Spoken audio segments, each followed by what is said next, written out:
ব্যোমকেশের ঘরে ঢুকে দেখলাম সে চুপ করে বসে আজ সকালের খবরের কাগজের পাতা উল্টাচ্ছে। খবরের কাগজের প্রতি ওর যে একটা বিতৃষ্ণা রয়েছে তা বলে দেওয়ার অপেক্ষা রাখে না। সেই বিতৃষ্ণা যে আমারও মাঝে মাঝে জন্মায় না, সে কথা বললে ভুল হবে। আমি বৌঠানকে চায়ের কথা বলি এসেছিলাম। ওর পাশের চেয়ারটায় বসে ওর দিকে একভাবে কিছুক্ষণ তাকিয়ে বললাম, কি ব্যাপার বলো তো, খবরের কাগজে আজ আবার নতুন কি খুঁজে পেলে তুমি?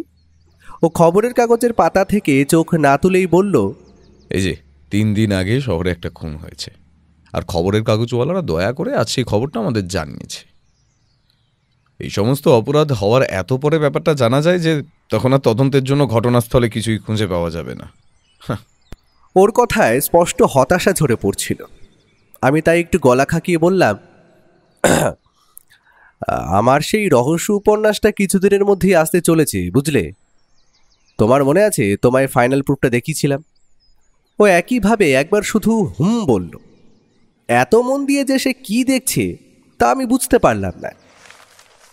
3 দিন আগে ঘটে যাওয়া একটা খুনের ব্যাপারে এখন দেখে আর হবেটা কি? যদি কেসটা হাতে আসতো তাহলে ব্যাপারটা আলাদা ছিল। একটু পরেই বৌঠান চায়ের কাপ নিয়ে এসে ঘরে ঢুকলো। বৌঠানকে ঢুকতে দেখে বললাম, সকাল সকাল তোমার হাতের চা না খেলে বৌঠান সকালটা যেন শুরু হতেই চায় না। হ্যাঁ, এই কাপ নিয়ে তোমার বন্ধুর এই 3 কাপ হতে চলেছে। সে কি, আজ এত তাড়াতাড়ি উঠে পড়েছো তুমি? সকালের দিকে একটা টেলিফোন এসেছিল অজিত। যদিও সকালে আমার ঘুমটা তাড়াতাড়ি ভেঙে যাওয়ায় ব্যালকানির কাছে দাঁড়িয়েছিলাম কিছুক্ষণ। তারপর টেলিফোনটা পেয়ে কথাবার্তা বলে আর শুতে ইচ্ছে করল না, তাই জেগেই রইলাম। নতুন কোনো কেসের ব্যাপারে? না অজিত, পুরনো একটা কেসের ব্যাপারে। আসলে কোনো একটা চুরির কেস বেশ অনেক দিন ধরে চলে আসছিল, তার কোনো সুরাহা হচ্ছিল না। আসল অপরাধী হিসেবে যাকে সন্দেহ করছিলাম তাকে কিছুতেই ধরা যাচ্ছিল না। সম্প্রতি তাকে শহরে দেখা গেছে, সেই বিষয়ে কথাবার্তা হচ্ছিল। বলো অজিত, তোমার রহস্য উপন্যাস কত দূর? আশা করছি আগামী সপ্তাহেই উপন্যাসটা বেরিয়ে পড়বে। তবে তার জন্য তোমায় অনেকটা কৃতিত্ব দিতেই হয়। এক তো তোমার সমাধান করা কেস নিয়েই রহস্য উপন্যাস, তার উপর যে ব্যাপারগুলো আমি ভুলে গিয়েছিলাম সেগুলো তো তুমিই মনে করিয়ে দিয়েছো। ব্যোমকেশ বক্সীর সমাধান করার রহস্য যে অজিত বন্দ্যোপাধ্যায়ের হাত ধরে সকলের মানুষের কাছে পৌঁছে যাচ্ছে, এর জন্য ঠিক কাকে ধন্যবাদ দেওয়াটা উচিত সেটা বোধহয় তোমার পাঠক বন্ধুরা ভালোভাবেই জানে। তার মানে তোমার হাতে এখনও ওই চুরির কেসটা রয়েছে, তাই তো? আচ্ছা, এই খুনের ব্যাপারটা কি মনে হচ্ছে যেটা খবরের কাগজে বেরিয়েছে? খবরের কাগজটা পড়ে যতদূর জানা যাচ্ছে ভদ্রলোক খুন হয়েছেন একটা পরিত্যক্ত জায়গায়, কিন্তু রাতের ওই সময় তিনি ওখানে গিয়েছিলেন কেন, সেটাই প্রথম প্রশ্ন অজিত। তাকে কেউ ডেকে নিয়ে গিয়ে থাকতে পারে, অথবা তিনি হয়তো কারোর পিছু পিছু ওখানে গিয়ে পৌঁছেছিলেন। ও খবরের কাগজটা বন্ধ করে টেবিলের উপরে রেখে চায়ের কাপ তুলে নিয়ে বলল, এখন এই কেসের ব্যাপারে অনুমান করা বরঞ্চ বন্ধ থাক অজিত। কেসটা আমার হাতে আসলে তখন না হয় ভাবা যাবে। তবে মনে হচ্ছে আমাদের খুব বেশি দিন এই শহরে থাকাটা হয়ে উঠবে না, আমাদের একবার বেরিয়ে পড়তে হবে। বৌঠান আমাদের চায়ের কাপগুলো নিয়ে দরজা পর্যন্ত এগিয়ে গিয়েছিল। ওর কথা শুনে ঘাড় ঘুরিয়ে বলল, আবার বেরিয়ে পড়তে হবে মানেটা কি? এই তো কয়েকদিন আগে তোমরা কোথা থেকে ঘুরে এলে কেসের ব্যাপারে, আবার এখন বেরিয়ে পড়বে? সমস্যা যে বলে কই আসে না সত্য। সমস্যা এসে উপস্থিত হলে আর কেউ ব্যোমকেশ বক্সীকে স্মরণ করলে তার কাছে যে যেতেই হবে। আমি তো অনেকদিন ধরেই ভেবে রেখেছি একটু দাদার কাছে যাব। তুমি তো যাবে না, তাহলে তোমরা এবার বেরিয়ে পড়লে আমিও কয়েকদিন দাদার কাছ থেকে ঘুরে আসব। দেখেছো অজিত, বেরিয়ে পড়ার কথা শোনার সঙ্গে সঙ্গে যে যার নিজের মতো গুছিয়ে নিতে চাইছে।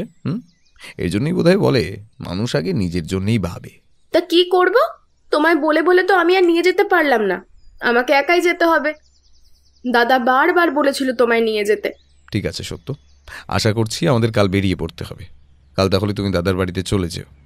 আমাদের সেখান থেকে ফিরতে কতদিন লাগবে তা জানা নেই। আমি বরং ফিরে এসে তোমায় টেলিফোন করে নেব। ততদিন পুটিরাম একাই বাড়ি সামলাতে পারবে।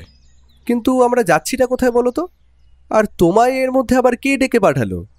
আজ সকালেই একটা চিঠি এসে পৌঁছেছে। চিঠিটা পড়ে আমার মনে হয়েছে মেদিনীপুরের কোনো এক জমিদার বাড়ি থেকে কেউ একজন আমার সাহায্য চেয়ে পাঠিয়েছেন। বুঝতে পারছো অজিত, মেদিনীপুর পর্যন্ত আমার কথা গিয়ে পৌঁছেছে। ভদ্রলোক চিঠিতেই জানিয়েছেন যে তিনি আমার কথা জানতে পেরেছেন সেখানকার এক থানার পুলিশ অফিসারের কাছ থেকে। ভদ্রলোক নাকি কলকাতার দিকে বেশ কয়েকদিন পোস্টিংয়ে ছিলেন। তারপর তিনি মেদিনীপুরের এক থানার কাছে স্থানান্তরিত হন। সেই ভদ্রলোকের কাছ থেকে আমার নাম জানতে পেরে আমার ঠিকানা তিনি অতি কষ্টে জোগাড় করে এই চিঠিটা পাঠান। ও, এবার তাহলে আমাদের মেদিনীপুর যেতে হবে। আবার রহস্য। সেটা তো ওখানে গিয়ে পৌঁছানোর আগে পর্যন্ত জানা যাবে না অজিত। মাঝে মাঝে এমন অনেক কেস থাকে যেখানে দেখে মনে হয় কেসে অনেক কিছুই রয়েছে, তবে আসলে কিছুই থাকে না। আবার উল্টোটাও হয়। তাই সেখানে গিয়ে পৌঁছানো না পর্যন্ত কোনো কিছু অনুমান করা সম্ভব নয়। আর এই ভদ্রলোক চিঠিতে তেমন কিচ্ছু লেখেননি, শুধু একটা সমস্যায় আছেন এটাই জানিয়েছেন। তা কাল সকালে কখন বেরোচ্ছি আমরা? নতুন কোনো জায়গায় যেতে হলে সেখানে তাড়াতাড়ি যাওয়াটা ভালো, তাই আমরা সকাল সকাল বেরিয়ে পড়ব। স্টেশন থেকে ভদ্রলোকের বাড়িটা কত দূর হবে তা ঠিকভাবে জানা নেই। ভদ্রলোক বলেছেন স্টেশন থেকে আমাদের গরুর গাড়িতে যেতে হবে। গরুর গাড়ির সবটাই ভালো, কিন্তু মাঝে মাঝে এমন প্রবল ঝাঁকুনি দেয় যে সেটা সহ্য করা বড় কষ্টকর। ধীরে বৎস, শুধু গরুর গাড়ি কেন, আরও কত ঝাঁকুনি আমাদের সহ্য করতে হবে তা তো আমরা অনুমান করতে পারছি না। আগে সেখানে গিয়ে পৌঁছোই, তারপর না হয় দেখা যাবে। কাল সকালেই বেরিয়ে পড়তে হবে, তাই আমি একবারে বেরিয়ে পড়লাম প্রকাশকের কাছে যাওয়ার জন্য। বই প্রকাশের অন্তিম মুহূর্তে কিছু কাজকর্ম সেরে রাখতে হবে, আর আমরা কত দিনের জন্য যাচ্ছি সেটা তো ঠিক নেই, তাই সে ব্যাপারেও তাদের সাথে কথা বলে রাখা দরকার। ঠিক এমন মুহূর্তে যে একটা কেস এসে পৌঁছবে সেটা আমি ভাবতেই পারিনি। তাই এসেছে যখন তখন একা একা পাঠানো যায় না। যতই হোক আমি ওর সাথে প্রত্যেকটা রহস্য সন্ধানে, আর সেটা না থাকতে পারলে তো আমার লেখাটাই হয়ে উঠবে না। আর ও যে বৌঠানকে দাদার কাছে পাঠিয়ে দিতে চাইছে তার অন্য একটা কারণ রয়েছে বটে। বৌঠান আসলে সন্তান সম্ভবা, তাই এ সময় বাড়িতে একা থাকলে তার বিভিন্ন সমস্যা হতে পারে। দাদার কাছে থাকলে সে বিষয়টা নিয়ে ওকে ভাবতে হবে না। আর এমন অবস্থায় পুটিরামের আগেও বাড়িতে একা থেকেছে, তাই সমস্ত কিছু গুছিয়ে নিয়ে নিজেদের কাজকর্ম ঠিকঠাক করে পরদিন সকালে আমরা রওনা দিলাম মেদিনীপুরের সেই জমিদার বাড়ির উদ্দেশ্যে। এখানে সেই জমিদারের নামটা বলে রাখা ভালো। সেই জমিদারের নাম হলো অনন্ত সিংহ রায়। গোটা ট্রেনের পথে যেতে যেতে ও আমায় এই জমিদার বাড়ির বিষয়ে অনেক কিছুই বলল, তবে একটা কথা আমি বুঝতে পারলাম না, ও এই সমস্ত তথ্য আসলে কোথা থেকে জোগাড় করলো। সে বিষয়ে তার মুখ থেকে কোনো কথাই বার করা সম্ভব নয়। তাই আমি মন দিয়ে তার কথা শুনতে লাগলাম। কোনো প্রশ্ন না করে ও বলল, জমিদার অনন্ত সিংহ রায়ের পূর্বপুরুষরা ছিল সেই অঞ্চলের বেশ নাম করা জমিদার। শুধু জমিদারির ব্যাপারেই নয়, তাছাড়া তাদের নাম আরও অন্য একটা কারণে ছড়িয়ে পড়েছিল, তা হলো আয়ুর্বেদ। তুমি হয়তো জানো অজিত, ধন্বন্তরী কিংবা আয়ুর্বেদ চিকিৎসার জন্য আমাদের ভারতবর্ষের কিছু কিছু অঞ্চলের নাম বেশ রয়েছে। কিন্তু অনন্ত সিংহ রায়ের পূর্বপুরুষেরা এই আয়ুর্বেদ নিয়ে চর্চা করত। জমিদারির পাশাপাশি তাদের এই চিকিৎসা ব্যবস্থা বেশ উন্নত হয়েছিল তার ঠাকুরদার সময়। তিনি এমন অনেক ওষুধপত্র তৈরি করতে সমর্থও হয়েছিলেন, কিংবা সে সমস্ত জানতেন যা দিয়ে অনেক দুরারোগ্য ব্যাধি উপশম করা যায়। আর তাই এই জমিদার পরিবারকে সেখানকার লোকেরা একরকম ভগবানের মতো মানে। যার হাতে পড়ে মানুষ মৃত্যুর মুখ থেকে ফিরে আসতে পারে, তাকে ভগবান মনে করতে অন্তত গ্রামের মানুষদের দ্বিধাবোধ হয় না। তবে তাদের এই ধন্বন্তরী আয়ুর্বেদ চিকিৎসার ব্যাপারটা কমে আসতে শুরু করে অনন্ত সিংহ রায়ের পিতা গোপাল সিংহ রায়ের আমল থেকেই। তিনি এই সমস্যা নিয়ে খুব একটা আগ্রহী ছিলেন না, তবে তার ঠাকুরদার কল্যাণে যা জানা ছিল তাই নিয়ে গোপাল সিংহ রায়ের অল্প স্বল্প সাহায্য করতেন। তবে অনন্ত সিংহ রায়ের আমলে সেই সমস্ত কিছু একেবারেই কমে আসে। তিনি আয়ুর্বেদ চিকিৎসার কাজকর্ম করা তো দূর, সেগুলো নিয়ে কখনো আগ্রহ দেখাননি। তবে শোনা যায় অনন্ত সিংহ রায়ের বাড়িতে এমন কিছু পুঁথিপত্র রয়েছে যেগুলো আয়ুর্বেদ চিকিৎসার ক্ষেত্রে এক মহামূল্যবান সম্পত্তি। সে সমস্ত কোনো আয়ুর্বেদ চিকিৎসকের হাতে গিয়ে পড়লে সে তার দ্বারা যেমন উপকৃত হবে, তেমন আরও অনেককে তার দ্বারা রোগ নিরাময় করতে পারবে। কিন্তু এই অনন্ত সিংহ রায় এই মুহূর্তে ঠিক কোন বিপদে পড়ে আমায় ডেকেছেন তা কিন্তু আমি ধারণা করতে পারছি না। তিনি চিঠিতে বলেছেন তিনি একটা অদ্ভুত সমস্যায় রয়েছেন, তবে তার বেশি কিছু বলতে চাননি। এখান থেকে অনুমান করা যায় তিনি হয়তো কোনো একটা ব্যাপারে তার পরিবারের কাউকে কিংবা আশেপাশের লোকজনদের সন্দেহ করছেন। চিঠি লেখার সময় তারা আশেপাশে কেউ না থাকলেও চিঠিতে সমস্ত কিছু না বলে লুকিয়ে রাখাটা সেই ইঙ্গিতই দিচ্ছে। আর চিঠিতে তিনি সম্ভবত সেখানে গিয়ে পৌঁছতে বলেছেন, তার মানে এটা হতে পারে যে একটা বিপদ রয়েছে। এবার সেটা মৃত্যুর বিষয়ক হতে পারে, আবার অন্য কোনো বিষয় হতে পারে, সে ব্যাপারে আমি নিশ্চিত কিচ্ছু বলতে পারছি না। তবে চিঠির কালি দেখে মনে হচ্ছে ভদ্রলোক চিঠিটা লিখেছেন রাতের বেলায়। দিনের বেলার বদলে রাতের বেলা তিনি চিঠি লিখতে যাবেন কেন? সেক্ষেত্রে গোপনীয়তার কথাটাই আমার মাথায় আসছে বারবার। এমন কি বিপদে তিনি পড়েছেন যে আশেপাশের লোকজন কিংবা পরিবারের লোকেদের কাছ থেকে তাকে লুকিয়ে চিঠিটা লিখতে হয়েছে? কিন্তু চিঠিটা তো এখানে পাঠানোর জন্য কোনো একটা পোস্ট অফিসে ফেলতে হয়েছে, আর সেক্ষেত্রে কি তিনি নিজেই চিঠিটা ফেলেছেন? আমার তো সেটা মনে হয় না, কারণ যদিও আমি মেদিনীপুরের কোথাও এর আগে যাইনি, তবুও মনে হয় না যে তার বাড়ির কাছাকাছি কোথাও পোস্ট অফিস রয়েছে বলে। সাধারণত স্টেশনের কাছাকাছি এই পোস্ট অফিসগুলো থাকে। তার বাড়ির সবাই যে তার সন্দেহভাজন সে কথা আমি বলছি না। হতেই পারে বিশ্বস্ত কোনো কাজের লোক কিংবা অন্য কাউকে দিয়ে তিনি চিঠিটা পাঠিয়েছেন। তবে চিঠিতে তিনি তাদের পরিবারের আয়ুর্বেদ চিকিৎসার কথা বলেছেন, তাই আমার মনে হচ্ছে তার সমস্যাটা বোধহয় ওই সংক্রান্তই কিছু। সত্যি বলতে আমি মনে মনে ভেবেছিলাম বোধহয় কোনো গুপ্তধন কিংবা খুনের রহস্যের তদন্ত করতে আমরা যাচ্ছি। তাই ওর কাছ থেকে এই সমস্ত কথা শুনে আমার উত্তেজনা সামান্য কমে এলো। যদিও কারোর বিপদ কখনই কামনা করা উচিত নয়, তবু খুন কিংবা কোনো গুপ্তধনের রহস্য না থাকলেও কেসটা কেমন যেন অতি সাধারণ হয়ে আসে। বোধহয় ওর সাথে রহস্য সন্ধান করতে করতে আমার মন মানসিকতাটাও এভাবেই তৈরি হয়ে গিয়েছিল। কোনো কেসের কথা কানে এলে প্রথমে খুন কিংবা গুপ্তধনের কথাটাই আগে মনে পড়ে। যথারীতি আমাদের দুবার ট্রেন বদল করতে হলো। আমরা যখন আমাদের গন্তব্য স্টেশনে গিয়ে পৌঁছলাম তখন দুপুর হয়ে এসেছে। এইদিকে খাওয়া দাওয়া তেমন কিছুই হয়নি। কাছাকাছি যে কোনো খাওয়া দাওয়া জায়গা পাবো সেটাও তো দেখতে পাচ্ছিলাম না। স্টেশনের কাছে একটা ছোট চায়ের দোকান মতো রয়েছে, তো সেখানে বিস্কুট আর চা খেয়ে নিলাম। তারপরে এদিক ওদিক তাকিয়ে দেখে চলেছি আমরা। এমন সময় চায়ের দোকানের লোকটা বলল, বাবুরা কোথায় যাবেন? দেখে তো এদিককার লোক মনে হচ্ছে না। আপনারা কি কলকাতা থেকে আসছেন? একটা ব্যাপার আমি দেখেছি, যখনই কোনো গ্রাম কিংবা অন্য কোনো জায়গায় লোকেরা অচেনা মানুষকে দেখে তখনই তাদের প্রথম কলকাতার কথাই মনে হয়। সেক্ষেত্রে বোধহয় আমাদের বেশভূষা কিংবা হাবভাব, কথাবার্তা এই সমস্ত কিছুই কাজে লাগে। কারণ গ্রামের মানুষদের কথাবার্তায় একটু গ্রাম্য টান থাকে, যেটা আমাদের কথাবার্তার মধ্যে থাকে না।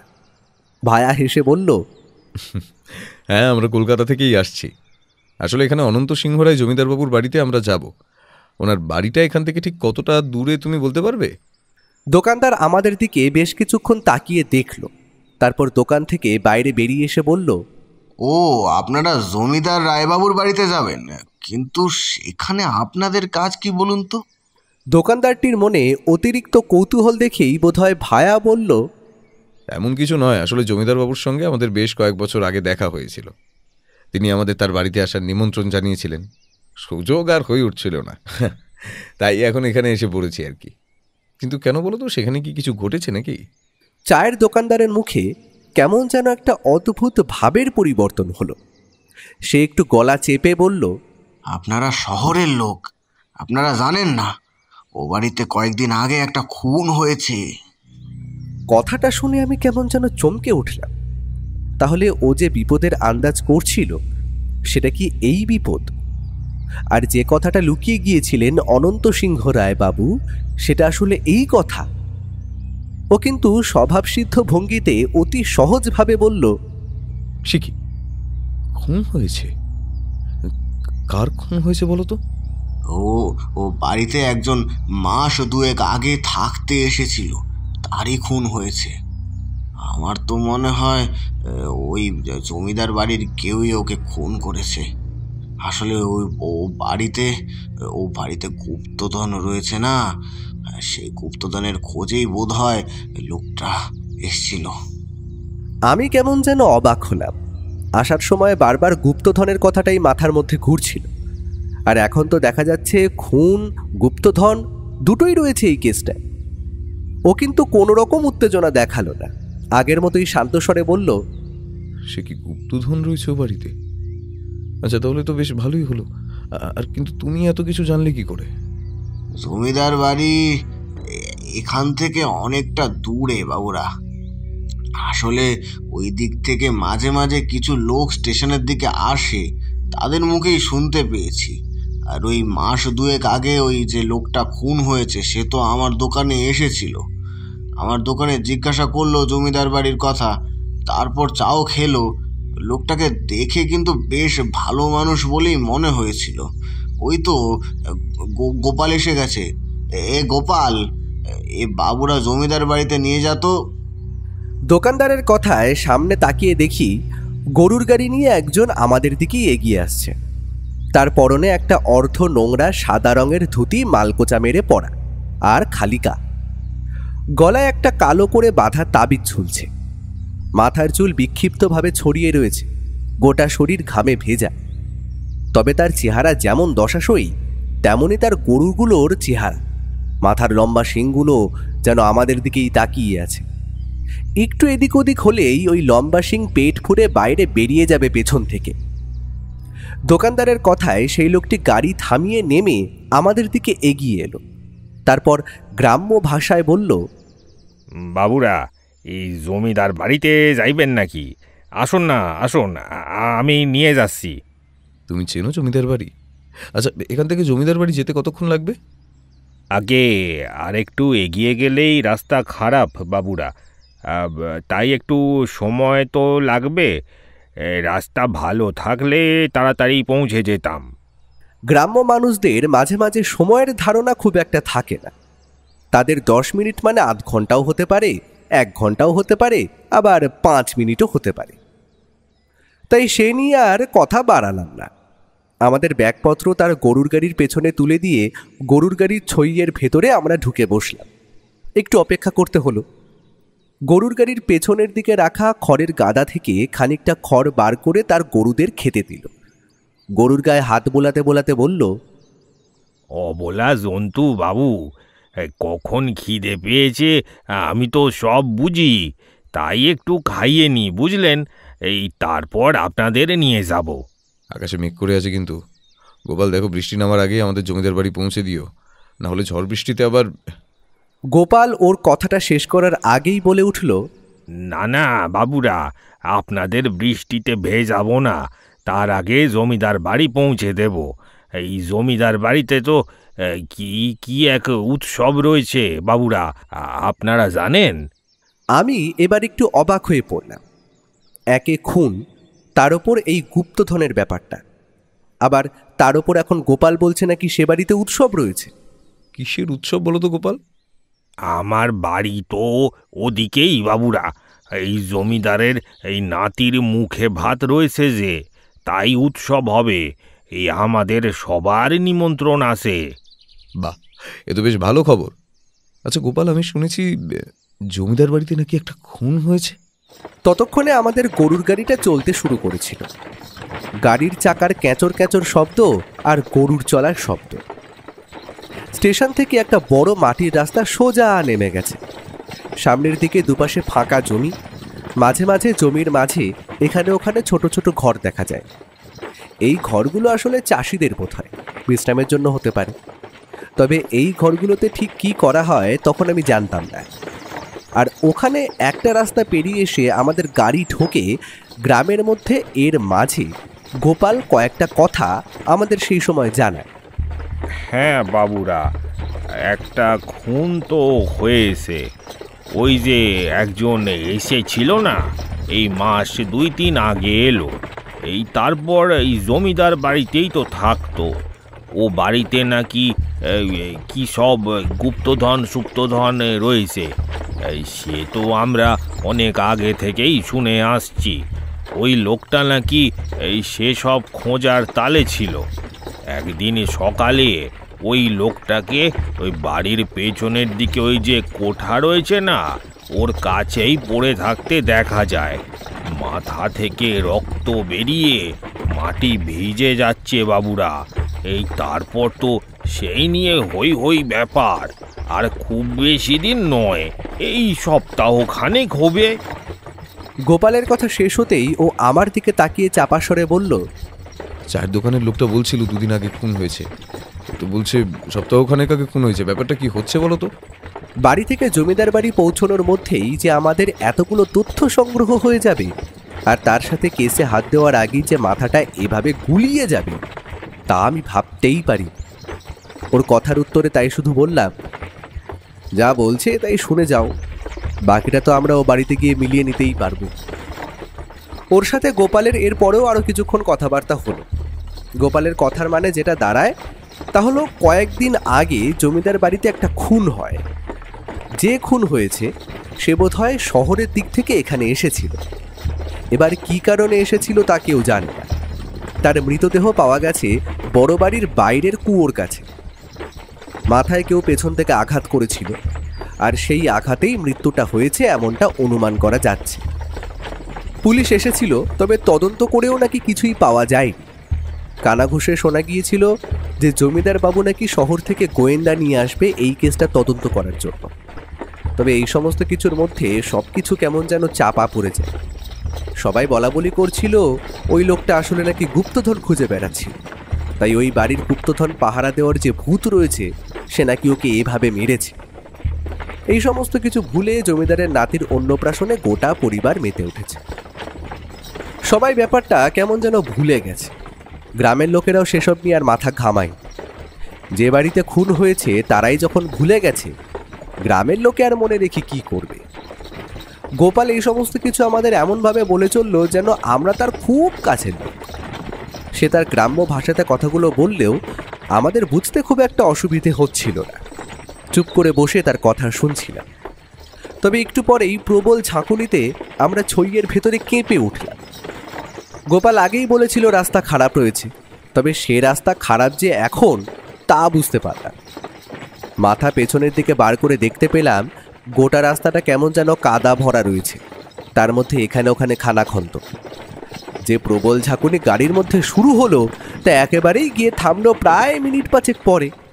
ততক্ষণে আমাদের ব্যাগপত্রগুলো আমরা দুহাতে আঁকড়ে ধরে বসে রয়েছি। গোপালের গাড়ির পেছনের দিকে রাখা খড়গুলো যেন বাঁধা রয়েছে, সেটা আমরা এতক্ষণ পরে বুঝতে পারলাম। গোপাল কিন্তু তার দোপাটি দাঁত বার করে হেসে বলল, বাবুরা আর একটু কষ্ট করে বসুন, এক্ষুনি ভালো রাস্তা রয়েছে। আসলে এই রাস্তাটা একটু নিচু, তাই তাড়াতাড়ি জল জমে যায়। এই এখন তো তাও জল নেই, এই শুধু কাদা রয়েছে। এই জল থাকলে এই জলের উপর দিয়ে আসতে হতো। এই রাস্তা ছাড়া তোমাদের স্টেশনে যাওয়ার অন্য কোনো রাস্তা নেই? না বাবুরা, এই একটাই তো রাস্তা। অন্য যে রাস্তা আছে এই সেটা দিয়ে ঘুরে এলে স্টেশনে পৌঁছানো যাবে না। এই পরে স্টেশনের কাছাকাছি গিয়ে এই পৌঁছাতে হবে। এরপর গোপালের সাথে যা কথাবার্তা হলো সেগুলো তেমন গুরুত্বপূর্ণ নয়। সত্যি বলতে, সোজা কথায় বলতে গেলে, অনেক কষ্ট করে আমরা যখন জমিদার বাড়ির কাছাকাছি পৌঁছলাম তখন কিন্তু রাস্তা বেশ ভালো। গ্রামের মধ্যে ততক্ষণে আমরা প্রবেশ করে ফেলেছি। জমিদার বাড়ির একদম সামনে গিয়ে গোপাল গাড়ি থামিয়ে বলল, নিন বাবুরা, আপনাদের জমিদার বাড়ি এসে পড়েছে। আমরা ব্যাগপত্র নিয়ে যখন নামলাম তখন মনে হলো শরীরের সমস্ত হাড় যেন নড়ে গিয়েছে। কোমরে যে সামান্য ব্যথা পর্যন্ত হয়ে যায়নি তা অস্বীকার করব না। এতক্ষণ পরে মাটিতে নেমে আমি দুপা হেঁটে নিলাম। তবে সমস্যাটা বাঁধল ও যখন গোপালকে ভাড়া দিতে গেল। গোপাল অদ্ভুতভাবে হেসে ওর দিকে তাকিয়ে বলল, আপনারা তো কলকাতা থেকে আসছেন বাবুরা। এই জমিদার বাবু যে এই গোয়েন্দাকে ডেকে পাঠিয়েছেন সেটা আমি জানি। আর আপনি কি ভেবেছেন আমি আপনাকে চিনতে পারিনি? জমিদার বাবু এই বলেই দিয়েছিলেন এই গোয়েন্দার সাথে আরও একজন আসবে। আপনারাই যে তারা আমি তা ঠিক বুঝতে পেরেছি। আপনাদের কাছ থেকে আমি ভাড়া নিতে পারবো না। এই জমিদার বাবু তাহলে রাগ করবেন। এই ভাড়া আমি এই জমিদার বাবুর কাছ থেকেই বুঝে নেব। ও তাকে অনেক জোরাজুরি করলো, কিন্তু কিছুই করা গেল না। গোপাল যাওয়ার আগে বলে গেল কোনো প্রয়োজন পড়লে তাকে একবার মনে করলেই হবে। জমিদার বাড়ির বড় গেটের সামনে দাঁড়িয়ে আমরা কিন্তু অবাক হয়ে গেল। জমিদার বাড়ির চারপাশে বড় উঁচু দেওয়াল। সে দেওয়াল সময় নিয়মে এখন ওখানে কালচে হয়ে এলেও ভেঙে পড়ে। এখানে গেটের ওপারে দারোয়ান ছিল। আমাদের দেখে এগিয়ে এসে বলল, কাকে চাই বাবুরা? আমরা কলকাতা থেকে আসছি। জমিদার অনন্ত সিংহ রায় আমাদের ডেকে পাঠিয়েছেন। তুমি গিয়ে জমিদার বাবুকে আমাদের কথা বলো, তাহলেই তিনি বুঝতে পারবেন। দারোয়ান বড় গেটের এক পাশটা টেনে খুলতে খুলতে বলল, আচ্ছা আচ্ছা, আপনারা গোয়েন্দা বাবু? জমিদার বাবু তো আপনাদের কথাই বলে রেখেছেন।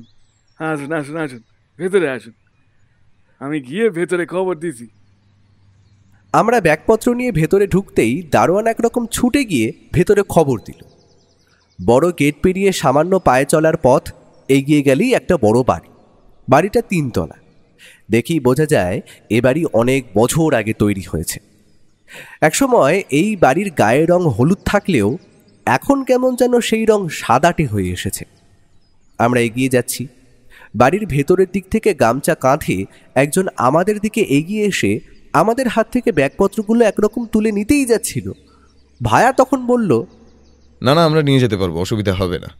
আমি থাকতে জমিদার বাড়ির অতিথিরা নিজেদের ব্যাগপত্র নিয়ে যাবে? এ আমাদের জমিদার বাড়ির লজ্জার বিষয়। দিন বাবুরা, আমি নিয়ে যাচ্ছি, আপনারা আসেন।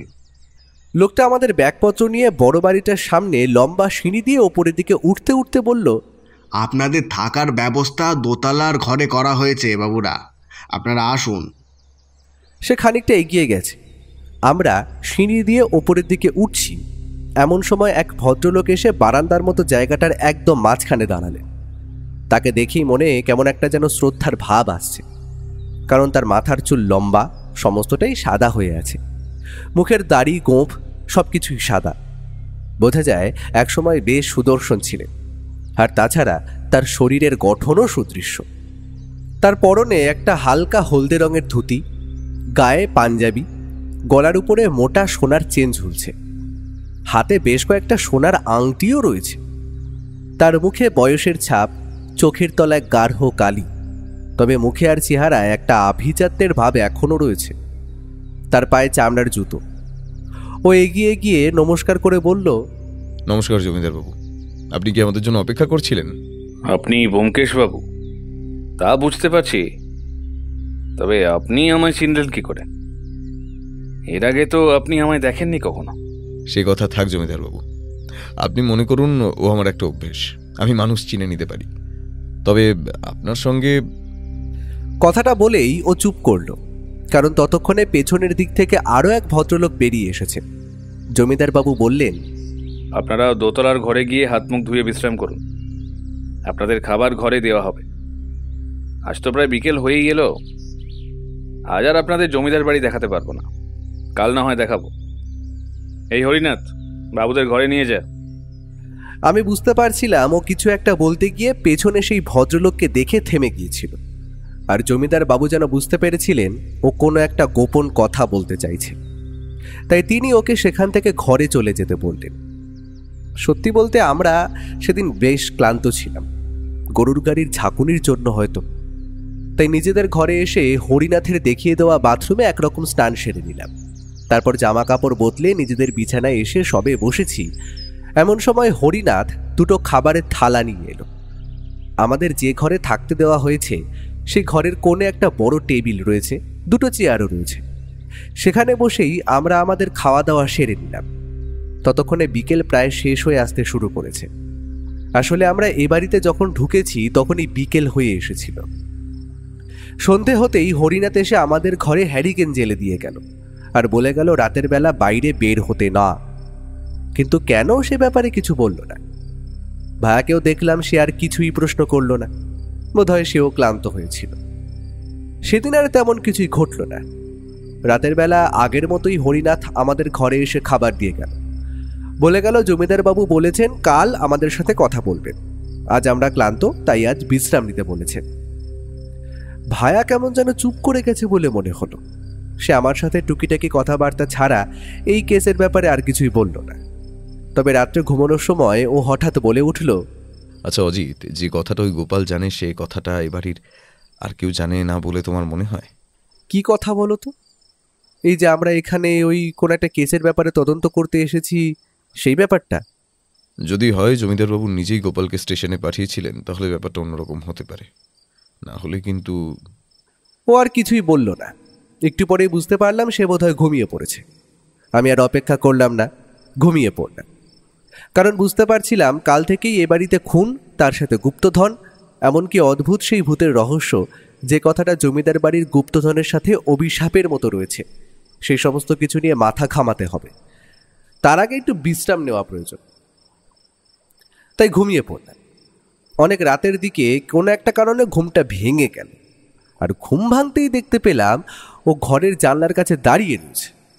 কিন্তু এ সময় হঠাৎ ভায়া জানলার কাছে গেল কেন সেটা তো বুঝতে পারলাম না। আমি উঠে পড়েছি, সে সেটা বোধহয় বুঝতে পেরেছিল, তাই তাড়াতাড়ি আমার দিকে সরে এলো। তারপর বলল, গুপ্তধন বোধহয় ওই মৃত ভদ্রলোক খুঁজে বেড়াচ্ছিলেন, অন্য কেউ খুঁজে বেড়াচ্ছে। এসো অজিত, সাবধানে জানালার কাছে এসে দাঁড়াও। আমি ওর কথায় আস্তে আস্তে জানলার একপাশে গিয়ে দাঁড়ালাম। এবারই জানলাগুলো বেশ বড়, প্রায় দরজার আকারেই হবে। জানলার মাঝে মাঝে শক্ত লোহার গারদ দেওয়া। সেই জানলার একপাশে পাল্লার আড়ালে দাঁড়িয়ে সামনের দিকে তাকিয়ে কিন্তু প্রথমে কিছুই দেখতে পেলাম না। আসলে আমাদের যে ঘরটা থাকতে দেওয়া হয়েছে সেটা দক্ষিণ দিকে। এবার ঘরের দুটো জানলার মধ্যে একটা জানলা দিয়ে বাড়ির দক্ষিণ দিকটা দেখা যায়, আর পেছনের জানলা দিয়ে দেখা যায় বাড়ির পেছন দিকটা, অর্থাৎ পশ্চিম দিকটা।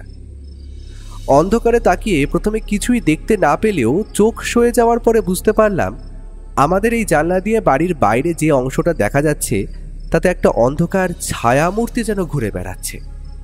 বাড়ির কোথাও একটা কুয়ো রয়েছে, সে ব্যাপারটা আমরা আগে জানতে পেরেছিলাম।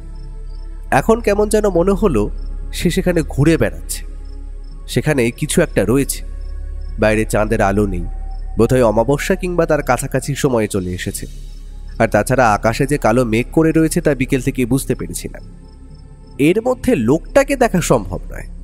ভাইয়াকে চাপাসরে বললাম, লোকটা কে বুঝতে পারছো? এ বাড়িতে ঠিক কে কে রয়েছে তাই তো এখনো পর্যন্ত জানি না। তাহলে এটা বুঝবো কি করে বলো তো? তুমি যেখানে আমিও সেখানে। এখন চুপ করে দেখো।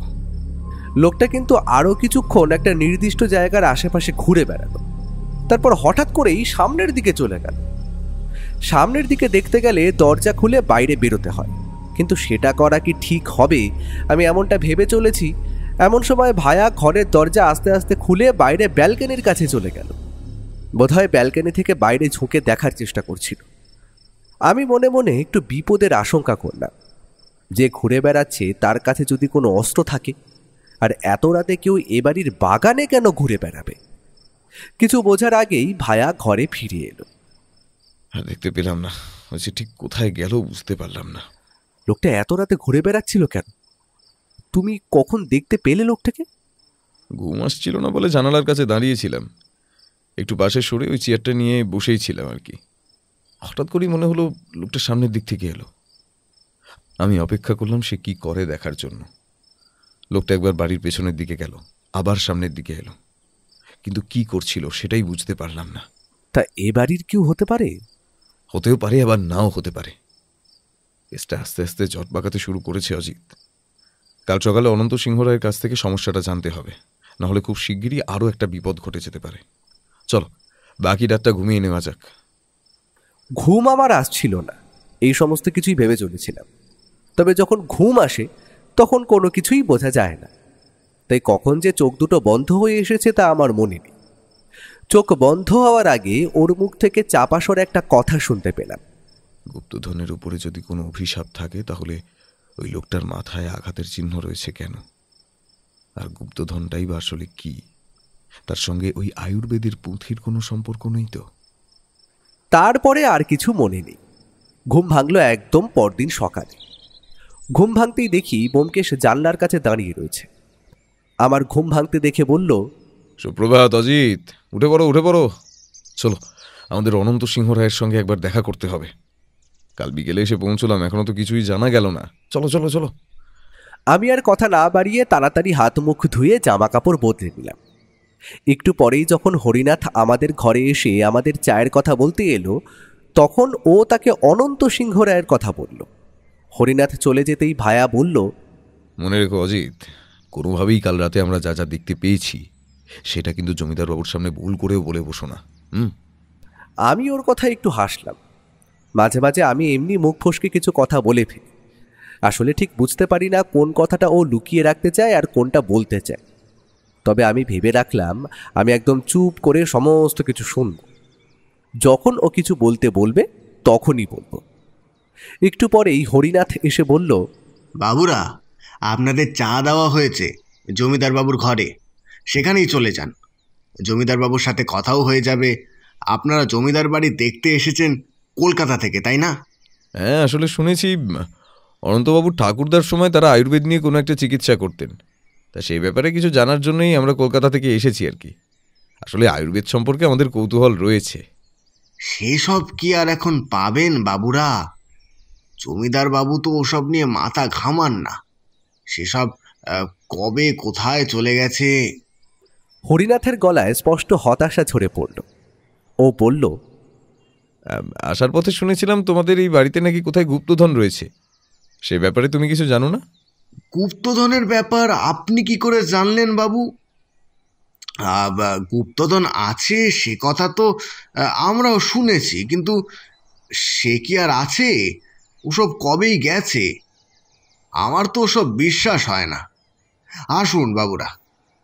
হরিনাথের সাথে আমরা ঘর থেকে বেরিয়ে ব্যালকনি পেরিয়ে তারপর সিঁড়ি দিয়ে নেমে গেলাম।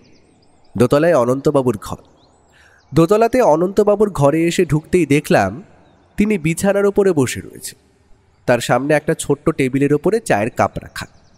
আমাদের জন্য দুটো চেয়ার সাজানো রয়েছে। আমরা নমস্কার করে ঘরে গিয়ে বসতেই হরিনাথ চলে গেল। জমিদার বাবু ওর দিকে বেশ কিছুক্ষণ তাকিয়ে থেকে বললেন, খুনের ব্যাপারটা আশা করি আপনি এর মধ্যেই শুনেছেন। গোটা গ্রামেই তো ব্যাপারটা ছড়িয়ে গেছে।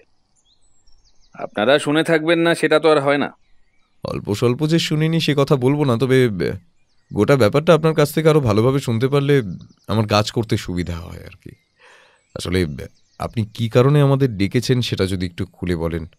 মানে শুধু খুনের ব্যাপারে তো মনে হয় না। আর তাছাড়া শুধু খুনের ব্যাপার নয়, আপনাকে আরও আগেই আমি বাড়িতে ডাকতাম, তবে সে সুযোগ হয়ে ওঠেনি। তার মধ্যে এমন একটা ব্যাপার ঘটে গেল যে আর অপেক্ষা করলাম না। আর আমাদের বাড়িতে কাল একটা অনুষ্ঠান রয়েছে, আমার নাতির অন্নপ্রাশন। তা আমাদের পরিবারে অন্নপ্রাশন একটু ঘটা করেই হয়, বুঝলেন। আপনি বাইরে বেরোলেই বুঝতে পারবেন সামনের ফাঁকা জমির উপর তার প্রস্তুতি চলছে। বাড়িতে লোকজনও আসবে, তবে তার আগেই আপনাকে এই সমস্ত ব্যাপারটা খুলে বলে রাখি। ও আর আমি চুপ করে বসে অপেক্ষা করতে লাগলাম। জমিদার বাবু চায়ের কাপে একবার চুমুক দিয়ে কাপটা নামিয়ে রেখে বললেন, একেবারে প্রথম থেকেই শুরু করি ব্যাপারটা। আমার পূর্বপুরুষেরা যেমন জমিদার ছিলেন, তার পাশাপাশি আয়ুর্বেদ চর্চাও করতেন।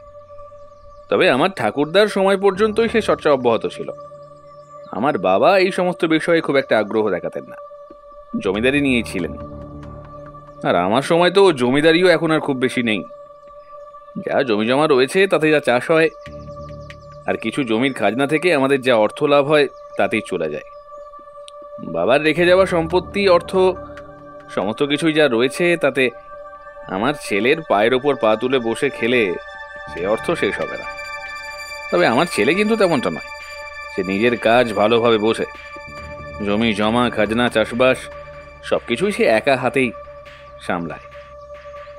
বাবা মারা যাওয়ার আগে বলে গিয়েছিলেন যে এ বাড়িতে কোথাও নাকি আমার ঠাকুরদার রেখে যাওয়া একটা পুঁথি রয়েছে। সেই পুঁথিতে আয়ুর্বেদ সম্পর্কে এমন কিছু লেখা রয়েছে যা হয়তো আয়ুর্বেদ চিকিৎসায় বেশ কাজে লাগতে পারে। আয়ুর্বেদ নিয়ে আমি তেমন একটা না জানলেও এটুকু বলতে পারি, আয়ুর্বেদ চিকিৎসায় গাছ গাছড়া দিয়ে অনেক রোগ উপশম করা যায়, যা এখনকার দিনের ওষুধে খুব একটা কাজ হয় না। তবে সেই পুঁথি সম্পর্কে আমি কখনোই আগ্রহ দেখাইনি, কারণ আগেই বলেছি এসব সম্পর্কে আমার কৌতূহল খুব একটা নেই। আমাদের এ বাড়িতে কোথায় একটা গুপ্তধন রয়েছে বলে একটা গুজব হয়তো আপনার কানেও এসেছে, আর যদি না এসে থাকে তাহলে আমি ব্যাপারটা বলে রাখি। বাবা মারা যাওয়ার সময় বেশ কিছু সোনা দানা আর টাকা পয়সা কোথাও একটা লুকিয়ে রেখে গিয়েছিলেন। বাবার মৃত্যুটা হয়েছিল হঠাৎ করে। অসুস্থ হয়ে বিছানায় পড়ে যাওয়া অবস্থায় তিনি মারা যান। হঠাৎ একদিন দেখা যায় তিনি তার ঘরে বিছানার উপর মৃত অবস্থায় পড়ে আছেন। কোনো কিছু বলে যাওয়ার সুযোগ সেভাবে পাননি। বাবা চলে যাওয়ার পরে আমাদেরই দূরসম্পর্কের এক আত্মীয় এখানে এসে উপস্থিত হয়। আসলে সে আমার দূরসম্পর্কের এক কাকার ছেলে হবে। বাবা বেঁচে থাকার সময় সে মাঝে মাঝে এখানে আসতো। আয়ুর্বেদ নিয়ে সেও নাকি কাজকর্ম করে চলেছে। তাই ঠাকুরদা রেখে যাওয়া সেই পুঁথিটা সে একবার দেখতে চেয়েছিল, কিন্তু সেটা তো আমাদের কাছে নেই, আমরা দেবো কি করে? যদি খুঁজে পেতাম তাহলে হয়তো ওটা ওর হাতে তুলে দিতাম। এমন একটা অমূল্য জিনিস আমাদের কাছে, তার দাম না থাকলেও তার কাছে তো রয়েছে। কিন্তু সত্যি বলতে ব্যোমকেশবাবু, তা আমরা কখনো চোখেও দেখিনি। সে কিন্তু আমাদের কথা বিশ্বাস করে এবং বলেছিল যদি কখনো সেটা খুঁজে পাই তাহলে তাকে ফিরিয়ে দিই যেন। আসলে ঠাকুরদা নাকি ওটা তাকেই দিতে চেয়েছিল। সমস্ত ব্যাপারটাই একরকম চাপা দেওয়াল ছিল। কিন্তু মাস দুয়েক আগে শহর থেকে একজন আমার বাড়িতে এসে উপস্থিত হয়। সে বলেছিল তাকে নাকি আমার সেই দূর সম্পর্কের কাকার ছেলের ছেলে, অর্থাৎ আমার ভাইপো হবে সম্পর্কে, সে পাঠিয়েছে। সে যে সমস্ত পরিচয় দেয় এবং ঠিকানা বলে তার সমস্ত সঠিক। তাই তার উপর আমার প্রথমে সন্দেহ একটু হলেও পরে তাকে আমি বাড়িতে থাকতে দিই। সে আসলে এখানে সেই পুঁথিটা খুঁজতে এসেছিল, আমার তাতে আপত্তি ছিল না। কিন্তু আমার ছেলে কিংবা পুত্রবধূ কেউই তাকে এখানে রাখতে রাজি ছিল না। একরকম সে আমার কথাতেই এখানে ছিল। সপ্তাহখানিক আগে কিংবা তার একটু বেশি হবে, একদিন রাতে তার হঠাৎ করেই মৃত্যু হয়ে যায়। তাকে আমাদের বাড়ির পেছনের দিকে ওই কোটার কাছে মরে পড়ে থাকতে দেখা যায়। তার মাথায় আঘাতের চিহ্ন ছিল। সেই নিয়ে বাড়িতে পুলিশও এসেছিল। সমস্ত কিছুই খোঁজখবর করে দেখে কিছু সন্দেহ করার মতো না পেয়ে পুলিশ চলে যায়। সেই পুলিশ অফিসারের সাথে আমার সম্পর্ক বেশ ভালোই। সেই আমায় আপনার কথা বলেছিল। তখন আমিও বলি যে আমি গুপ্তধনের ব্যাপারে আপনার সাহায্য চাইব ভেবেছি। তখন তার সাহায্যেই আমি আপনার ঠিকানাটা জোগাড় করতে পারি এবং আপনাকে এখানে ডেকে নিয়ে আসি। এখন আমি চাইছি আমার বাড়িতে থাকতে আসা ওই দিবাকর নামের ছেলেটির মৃত্যু কিভাবে হলো সেই রহস্যটা আপনি সন্ধান করুন। আর তার সাথে যদি সম্ভব হয় আমাদের বাড়ির সেই অমূল্য পুঁথি এবং গুপ্তধনের ব্যাপারটা আপনি একটু তল্লাশ করে দেখুন। যদি কিছু থেকেই থাকে, তা যদি কোথাও চাপা পড়ে থাকে তাহলে তো তা নষ্ট হবে। শুধু শুধু নষ্ট হওয়ার চেয়ে আমরা যদি তা খুঁজে পেয়ে যাই সেটা ভালো নয় কি? ও এক মনে কথাগুলো শুনে চলেছিল। তারপরে বলল, দিবাকরবাবু আপনার বাড়িতে প্রায় মাস দুয়েক একজন ছিলেন, এর মধ্যে কি তিনি কিছু খুঁজে পেয়েছিলেন? আমার বাবা ছিলেন একজন খামখেয়ালি ধরনের মানুষ। তিনি তার জীবনের অনেক কিছুই একটা লাল রঙের খাতায় লিখে রেখে গিয়েছিলেন, কিন্তু সেই লাল রঙের খাতাটাও আমরা কোথাও খুঁজে পাইনি। দিবাকর বোধহয় ওই লাল রঙের খাতাটা খুঁজে পেয়েছিল, কারণ সে আমায় একদিন বলেছিল ওই অমূল্য পুঁথি বোধহয় সে উদ্ধার করতে পারবে, তবে তার একটু সময় লাগবে। এ বিষয়ে সে আপনাকে কিছু বলেছিল যেটা থেকে মনে হয় যে সে এমন কিছু একটা সূত্র খুঁজে পেয়েছিল যেটা দিয়ে ওই পুঁথিটা উদ্ধার করা যায়? দিবাকরের মনে হয়েছিল এই বাড়িতে কেউ একজন আছেন যে দিবাকরের ওপরে নজর রেখে চলেছেন। তাই দিবাকর কোনো কিছু আমায় খুলে বলতে চায়নি। সে বলেছিল সবটা খুঁজে পেয়ে গেলে তারপর সে আমায় জানাবে। এ বাড়িতে বাইরের কেউ কি রয়েছে দিবাকর ছাড়া? মানে আপনার ছেলে, পুত্রবধূ এবং তাদের সন্তান তো আপনার নিজেদের লোক, তাছাড়া বাইরের কেউ?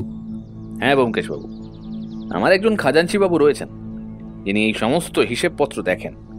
এমনকি তার পরিবারও এখানেই থাকে। তাছাড়া আমার দূরসম্পর্কের কিছু আত্মীয় এখানে থাকে। বুঝতেই পারছেন ব্যোমকেশবাবু, তারা এখানে থাকতে এসে এখানেই থেকে গেছে। আমি আবার তাদের তাড়িয়ে দিতে ঠিক পারি না। তবে আমার ছেলে এই সমস্ত ব্যাপার পছন্দ না করলেও আমার মুখের ওপর কিছুই বলতে পারে না। তার মানে সন্দেহ করার মতন অনেক লোকই রয়েছে। তারা সবাই আপনার গুপ্তধন এবং ওই পুঁথির কথা নিশ্চয়ই জানতো, আর এটাও জানতো যে দিবাকরবাবু ওটাই খুঁজতে এসেছেন। হ্যাঁ ব্যোমকেশবাবু, তবে তাদের মধ্যে এই কাজটা কে করতে পারে সেটা আমি ঠিক বুঝে উঠতে পারছি না। এই দিবাকরবাবু কোথায় থাকতেন? বলেছিল কলকাতায় পার্ক স্ট্রিটের কাছে এক জায়গায় থাকে। তার আয়ুর্বেদের একটা ডাক্তারখানা মতো রয়েছে, সেখানেই সে কাজ করে। কলকাতায় কোনোভাবে আমার দূরসম্পর্কে সেই ভাইপো এসেছিল, তখনই তার কাছ থেকে এই সমস্ত কিছু জানতে পেরেছে। ও চুপ করে কি যেন চিন্তা করল, তারপর বলল, আপনার বাবার ঘর নিশ্চয়ই আলাদা, আর সেখানে তার কাগজপত্র যদি কিছু থেকে থাকে সেগুলো পাওয়া যাবে আর কি। হ্যাঁ ব্যোমকেশবাবু, সমস্ত কিছুই পেয়ে যাবেন। আপনি হরিনাথকে বললে সে আপনাকে সব কিছুই দেখিয়ে দেবে। ঠিক আছে অনন্তবাবু, আমি তাহলে ওই লাল ডায়েরিটার পুঁথির ব্যাপারটা খোঁজ করার চেষ্টা করছি। আর এর মধ্যে আমায় কয়েকটা কাজও করতে হবে, তবে সেগুলো সময় হলেই আর কি করব। আপনার ছেলের সঙ্গে একবার কথা বললে ভালো হতো। তাছাড়া বাড়ির সবার সঙ্গে আলাদা করে কথা বলতে হবে, সে ব্যাপারটা না হয় আমি পরে দেখছি। এখন আপনি একটু হরিনাথকে আমার ঘরে পাঠিয়ে দিন। কথাটা বলে জমিদার বাবুকে নমস্কার করে আমি আর ভায়া সেখান থেকে বেরিয়ে এলাম। ওকে বললাম, তুমি ওই লাল ডায়েরিটা খুঁজে বার করবে কি করে? আর পুঁথির ব্যাপারে কোনো কিছু সূত্র কি তুমি খুঁজে বার করতে পেরেছো? না অজিত, এখনো পারিনি, কিন্তু তার মানে তো এটা নয় যে আমরা খুঁজে বার করতে পারবো না। খোলা রাখতে হবে, আমাদের চোখ কান খোলা রাখতে হবে, তাহলে কোনো না কোনো একটা সূত্র আমাদের ঠিক মিলবে। আমরা কথা বলতে বলতে নিজেদের ঘরে চলে এলাম। ও একটু পরে কোথায় যেন বেরিয়ে পড়ল। আমি এই ঘরে জানলার কাছে গিয়ে দাঁড়িয়ে ভাবতে লাগলাম, তাহলে ওই দিবাকর বাবুর খুনটা করলো কে? আসলেই কি তিনি আয়ুর্বেদের ডাক্তার, আর সে কারণেই তো বাড়িতে এসেছে? যদি সেটাই হয় তাহলে তো কোনো সমস্যা নেই। কিন্তু তাহলে কাল রাতে আমরা কাকে দেখতে পেলাম ওই বাড়ির পেছনের দিকে? এই সমস্ত ভাবতে ভাবতে ওর ডাক শুনে বাইরে ব্যালকনির কাছে গিয়ে দাঁড়িয়ে দেখলাম সে বাড়ির বাগানের মাঝখানে দাঁড়িয়ে রয়েছে। তারপর হাত নাড়িয়ে আমায় নিচে ডাকছে আর বলছে, একবার নিচে এসো অজিত, একটা জিনিস দেখাবো। আমি একটু অবাক আর একটু কৌতূহলী হলাম, কারণ মাথার মধ্যে কেসের ব্যাপারটাই ঘুরছিল। তবুও সিঁড়ি দিয়ে ধীরে ধীরে আমি নিচের দিকে নামতে লাগলাম। ভায়া ঠিক কি দেখাতে চাইছে আমায়?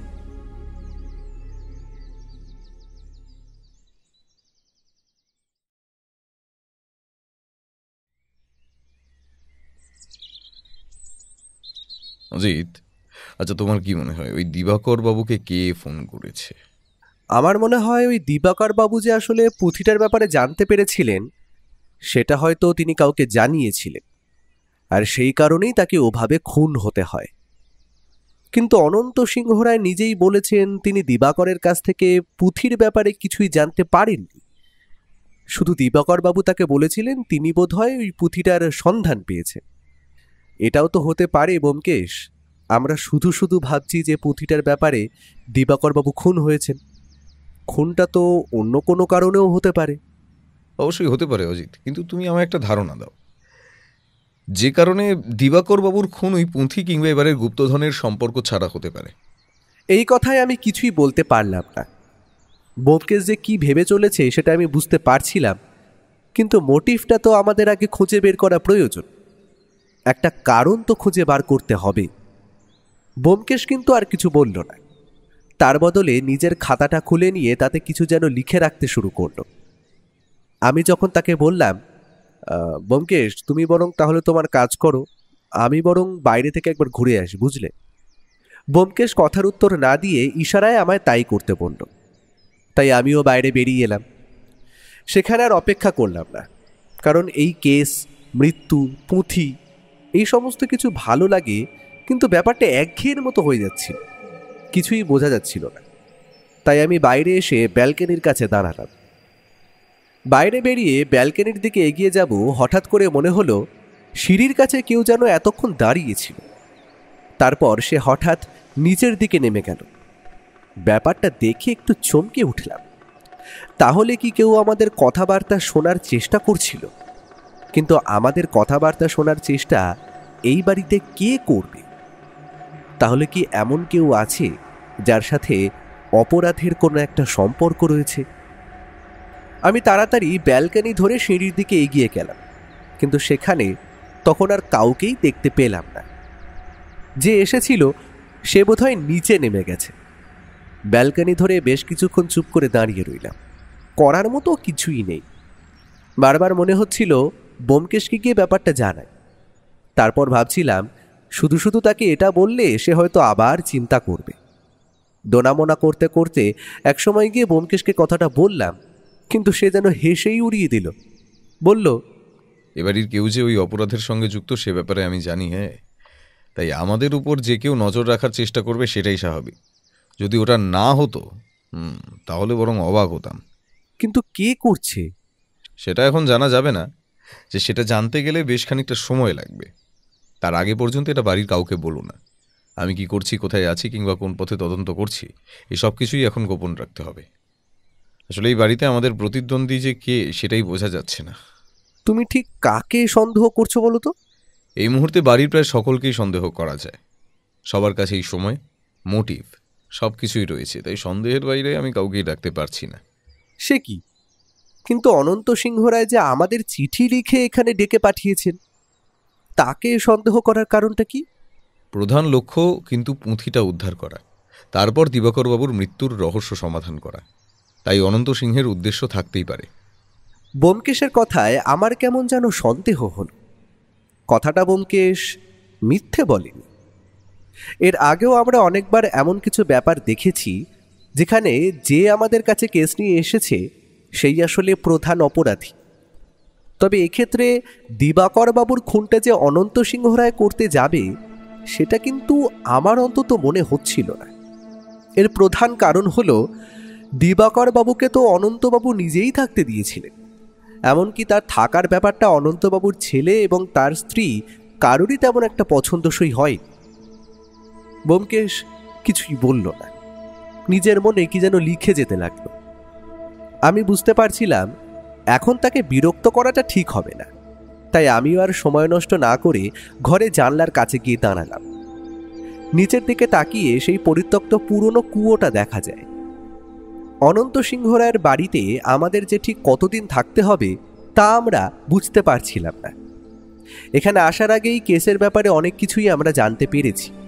তাছাড়া এখানে ঢুকে রাতের বেলা নিজেদের ঘরের জানলা থেকে সেই লোকটাকে, যে রাতের অন্ধকারে ঘুরে বেড়ায়, তাকে দেখা গেছে। এছাড়া অনন্তবাবুর কাছ থেকে অনেক কিছুই জানা গেছে। তবে এই সব কিছুর মধ্যে একটা সমস্যা রয়েছে। সেটা হলো সেই লাল রঙের ডায়েরি কিংবা পুঁথিটা খুঁজে বার করার কোনো সূত্র এখনও ব্যোমকেশ কিন্তু খুঁজে বার করতে পারেনি। আর যদি সেটা সামনে খোলামেলাভাবে থাকতো তাহলে তো আশা করি অন্য কেউ খুঁজে বার করতে পারত। আর দিবাকর বাবু ঠিক কতটা পর্যন্ত বুঝে গিয়েছিলেন সেটা এখনো জানা যায়নি। ব্যোমকেশ কিন্তু কিছু একটা ভেবে কাজ করে চলেছিল। তাই আমি যখন তাকে বললাম, কি করা যায় বলো তো ব্যোমকেশ, এবার তুমি তদন্তটাকে কোন পথে এগিয়ে নিয়ে যাবে বলো তো? আমি তো কিছুই বুঝতে পারছি না। অনন্ত সিংহ রায়ের বাবার ঘরটা প্রথমে দেখতে হবে।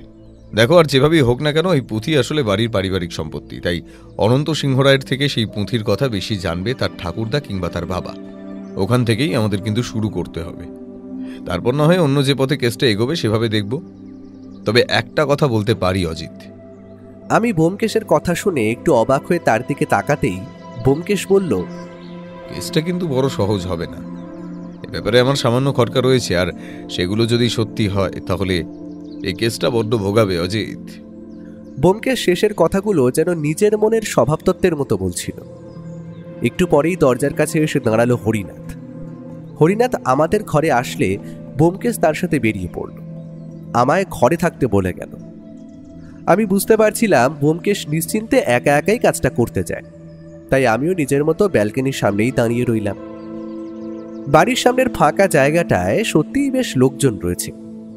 বাড়িতে যে একটা উৎসব হবে তা বোঝা যাচ্ছিল। সবাই নিজের কাজে ব্যস্ত। বাইরের লোক কারা আর ভেতরের লোকই বা কারা সেসব এখন চেনা সম্ভব নয়। জমিদার বাড়ির বাইরের বড় গেট খুলে দেওয়া হয়েছে, সবাই যে যার কাজে ব্যস্ত। সেখানে দাঁড়িয়ে সামনের দিকে তাকিয়ে দেখতে দেখতে হঠাৎ করেই একটা কথা মনে পড়ে গেল। কাল রাতে যে লোকটাকে আমরা বাগানে ঘোরাঘুরি করতে দেখেছিলাম সে লোকটিও কুয়োর ওখানেই ঘোরাঘুরি করছিল। ওই বাগানের কাছেই দিবাকর বাবুর মৃতদেহ তো পাওয়া গিয়েছিল। তাহলে কি ওই কুয়োটার মধ্যে কিছু আছে? ব্যাপারটা মনে হতেই আমাদের ঘরের জানলার কাছে চলে গেলাম। তারপর নিচের দিকে তাকাতেই বুঝতে পারলাম আমার ধারণাটাই সঠিক। ব্যোমকেশ ফিরে এলো একদম দুপুরে খাওয়ার সময়। তার মুখে চিন্তার গভীর ভাঁজ পড়েছে। তাই দেখে বললাম, কিছু কি জানতে পারলে?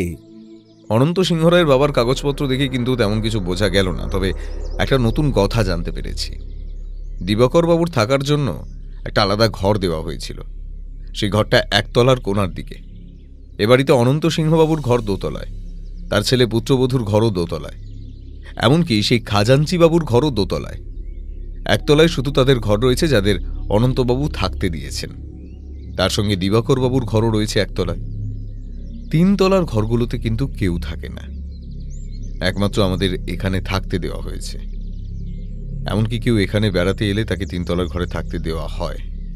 কিন্তু তাহলে তো দিবাকর বাবুকেও 3 তলার ঘরে থাকতে দেওয়ার কথা। তিনি ইচ্ছে করেই একতলার ঘরটা বেছে নিয়েছিলেন তার কাজের সুবিধার জন্য, আর অনন্তবাবুর বাবার ঘর দোতলায় একদম কোণার দিকে, অর্থাৎ আমাদের ঘরের ঠিক নিচে। ব্যোমকেশ এই কথাগুলো বলল ঠিকই, কিন্তু আমার কেমন যেন মনে হচ্ছিল সে আরও কিছু একটা ভেবে চলেছে, তবে সেটা আমায় বলতে চাইল না। ব্যোমকেশ ঘরে এসে ব্যাগ থেকে তার ডায়েরিটা বার করে কিছু যেন একটা লিখতে শুরু করলো। বেশ কিছুক্ষণ লেখার পরে আমায় বলল, একটা মূল্যবান জিনিস লুকিয়ে রাখার সঠিক জায়গা কোথায় বলো তো? এ বাড়িতেই কোথাও সেটা রয়েছে। আমি যদি সেটা লুকাতাম তাহলে তো কোনো একটা ঘরের সিন্ধু কিংবা অন্য কিছুর মধ্যে সেটা লুকিয়ে রাখতাম। লুকিয়ে রাখা জিনিস এমন কোথাও থাকবে যেটা কেউ খুঁজে বের করতে না পারে। অনন্তবাবুর বাবা কিন্তু সেটা খোঁজার জন্য কোনো সূত্র রেখে যাননি। সে রেখে গেলে সেটা অনন্তবাবু কোনো না কোনোভাবে জানতেন। তার মানে তিনি এমন কোথাও সেটা রেখে গেছেন যেটা সকলের চোখের সামনেই রয়েছে, অথচ আমরা দেখতে পাচ্ছি না। কিন্তু দিবাকরবাবু বোধহয় কিছু একটা আন্দাজ করতে পেরেছিলেন। তাহলে একটা কাজ করা যাক, দিবাকর বাবুর ঘরটা একবার খুঁজে দেখো ভালো করে, সেখান থেকে যদি কিছু পাওয়া যায়। সেটাই ভেবেছি অজিত। এখন তার আগে একবার। ব্যোমকেশ আরও কিছু বলার আগেই আমাদের ঘরের দরজার সামনে এসে দাঁড়ালেন অনন্তবাবুর ছেলে। ব্যোমকেশবাবু, আপনি আমায় ডেকেছেন? বাবা বললেন। হ্যাঁ, আসুন আসুন জয়ন্তবাবু। আসলে আপনাদের বাড়ির কয়েকটা জিনিসপত্র নিয়ে কথা বলছিলাম, তখনই জানতে পারলাম আপনাদের বাড়িতে কোথাও একটা অমূল্য পুঁথি আর কিছু দামি জিনিসপত্র লুকিয়ে রাখা হয়েছে। তো সে ব্যাপারে আপনি কিছু জানেন? জয়ন্তবাবু ঘরে ঢুকে সামনের চেয়ারটায় বসলেন, তারপর বললেন, না ব্যোমকেশবাবু, বাবা যতটা জানেন আমিও ততটাই জানি, তবে সেগুলো কোথায় আছে তা আমি জানি না। আপনাদের বাড়িতে এক ভদ্রলোক থাকতে এসেছিলেন দিবাকর নামে, তাকে আপনার কেমন মানুষ বলে মনে হয়েছিল? ভদ্রলোককে দেখে আমার খুব একটা ভালো লাগেনি। তার চোখের দৃষ্টিটাই কেমন যেন। তবে বাবা বললেন তাকে নাকি আমাদেরই কোনো দুঃসম্পর্কের আত্মীয় পাঠিয়েছেন, তাই আমি আর আপত্তি করিনি। কিন্তু সত্যি বলতে তার এই বাড়িতে থাকাটা আমার কিংবা আমার স্ত্রীর কারোরই পছন্দের ছিল না। এছাড়া অন্য কোনো কারণ ছিল? মানে চোখের দৃষ্টির জন্য কাউকে খারাপ বলাটা তো আর যুক্তিসঙ্গত হতে পারে না। তিনি সবসময় ওই গুপ্তধনের ব্যাপারে আর ওই আয়ুর্বেদের পুঁথির ব্যাপারে কথা বলতেন, আর গুপ্তধনের কথা উঠলেই তার চোখ কেমন যেন জ্বলে উঠত। ব্যোমকেশবাবু, যে মানুষ আয়ুর্বেদ নিয়ে চর্চা করে, মানুষের রোগ ভালো করার চিকিৎসা করে, সে মানুষের চোখে এমন লোভ থাকবে কেন? আপনি তার ব্যাপারে খোঁজখবর নেওয়ার চেষ্টা করেননি? তিনি সত্যি কথা বলছেন কিনা, তাছাড়া আপনার সেই দুঃসম্পর্কের আত্মীয় সত্যি তাকে পাঠিয়েছে কিনা? বাবা চাননি, আমি তাই আর সে ব্যাপারটা নিয়ে কিছু করিনি। আমাদের খাজাঞ্চিবাবু সে ব্যাপারে খোঁজ নিয়েছিলেন। তিনি বলেছিলেন যে লোকটা সত্যি কথা বলছে, তাই আর সে ব্যাপারে কিছুই মাথা ঘামায়নি। আপনাদের খাজাঞ্চিবাবুকে তো দেখতে পেলাম না, তিনি কোথায় আছেন? তিনি আজ বিকেলেই ফিরে আসবেন। একটা কাজে গ্রামের বাইরে গিয়েছেন পরশু সকালে। আচ্ছা, সেই গুপ্তধন আর ওই আয়ুর্বেদের পুঁথিটা যদি খুঁজে পাওয়া যায় তাহলে আপনি কি করবেন? পারিবারিকভাবে সে সম্পত্তি তো আপনারও প্রাপ্য। ও সমস্ত কিছুই এখন বাবার। বাবা যা ভালো বুঝবেন তাই করবেন। তবে যদি সে সমস্ত আমি খুঁজে পাই তাহলে প্রথমেই বাড়িটা নতুন করে তৈরি করাবো, আর বাকি যা টাকা পয়সা থাকবে তাতে আমাদের ব্যবসার কাজে লাগাবো। আপনি হয়তো জানেন আমাদের চাষবাস ছাড়াও আরও একটা ব্যবসা রয়েছে, একটা তেল কল রয়েছে, তবে সেটা বাবা দেখাশোনা করেন না, তার সমস্তটাই আমি এবং খাজাঞ্চিবাবু দেখাশোনাটা করি। আসলে ব্যবসাটা শুরু করার সময় বাবার ইচ্ছে ছিল না, আর ওই আয়ুর্বেদের পুঁথিটা এমন কারো হাতে তুলে দেব যার সত্যি ওটা প্রয়োজন। কিন্তু সত্যি বলছি ব্যোমকেশবাবু, দিবাকরবাবুকে দেখে মনে হয়নি তার ওটা প্রয়োজন। তাকে দেখে আদৌ কোনো আয়ুর্বেদের ডাক্তার বলেই আমার মনে হয়নি। এরপর ব্যোমকেশ আরও দু একটা কথাবার্তার পরে ভদ্রলোককে বিদায় জানালো। জয়ন্তবাবু চলে যেতেই ব্যোমকেশ আবার তার ডায়েরিটা নিয়ে পড়ল। একসময় বলল, খাজাঞ্চিবাবু দিবাকরবাবুর ব্যাপারে খোঁজখবর নিয়েছিলেন। ঠিক কী খোঁজখবর নিয়েছিলেন সেটা দেখা দরকার। আর জয়ন্তবাবুর তেলকলের ব্যবসাটাও একটু দেখতে হবে। আমাদের তদন্তের মোড় কিন্তু ঘুরে যাচ্ছে ব্যোমকেশ। আমরা গুপ্তধন উদ্ধার করছিলাম, তার মধ্যে তুমি আবার এসব খাজাঞ্চিবাবু, তেলকলের ব্যবসা এসব আবার নিয়ে এলে কেন? Motive Ajit, motive. যে কোনো কাজের পেছনে একটা মোটিভ থাকে। আমি সেই মোটিভটাই খুঁজে বার করার চেষ্টা করছি। দিবাকরবাবু না হয় সেই গুপ্তধনের পুঁথিটা উদ্ধার করার চেষ্টা করছিলেন, কিন্তু তাকে কেউ খুন করতে গেল কেন? ব্যোমকেশের কথায় আমি চুপ করে রইলাম। দুপুরে খাওয়া দাওয়ার পর আমরা নিজেদের ঘরে ফিরে এলাম। ব্যোমকেশ ব্যালকনির কাছে দাঁড়িয়ে বাইরের কাজকর্ম দেখতে লাগলো। সারা বাড়িতেই লোকজনের কোলাহল। এই সমস্ত কিছুর মধ্যে তদন্ত বোধহয় ঠিকভাবে চালানো যায় না। একটু পরেই ব্যোমকেশ দেখলাম বাইরে সিঁড়ির দিকে তাকিয়ে কাকে দেখে যেন হাসল।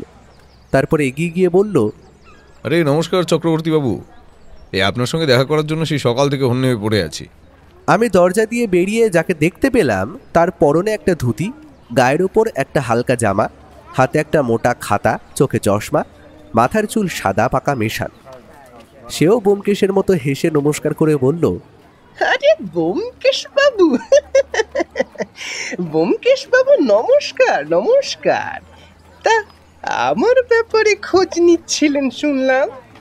এই আমার সৌভাগ্য নাকি দুর্ভাগ্য? হ্যাঁ, কিন্তু এ বাড়িতে হঠাৎ করে গোয়েন্দার আগমন কেন ঘটলো বলুন তো? খাজাঞ্চি বাবুর কথায় আমি চমকে উঠলেও ব্যোমকেশ কিন্তু দেখলাম স্বাভাবিকভাবেই বলল, আপনার চোখ ফাঁকি দেওয়ার কোনো উপায় নেই দেখছি। যখন ধরেই ফেলেছেন তাহলে আসল কথাটাই বলি। এ বাড়িতে দিবাকর নামের যে লোকটি খুন হয়েছে তার তদন্ত করতেই আমি এসেছি। আরে আমি তো জমিদার বাবুকে আপনার কথা বললাম। আমায় মাঝে মাঝেই শহরে যেতে হয়, কলকাতার দিকেও যাওয়া আসা আছে। বুঝতেই পারছেন, এই ছোট জমিদার বাবু তেলকলের ব্যবসা গোটাটাই আমায় দেখতে হয়। আমি আপনার নামও শুনেছি, এমনকি কলকাতায় গিয়ে আপনার দেখাও পেয়েছি।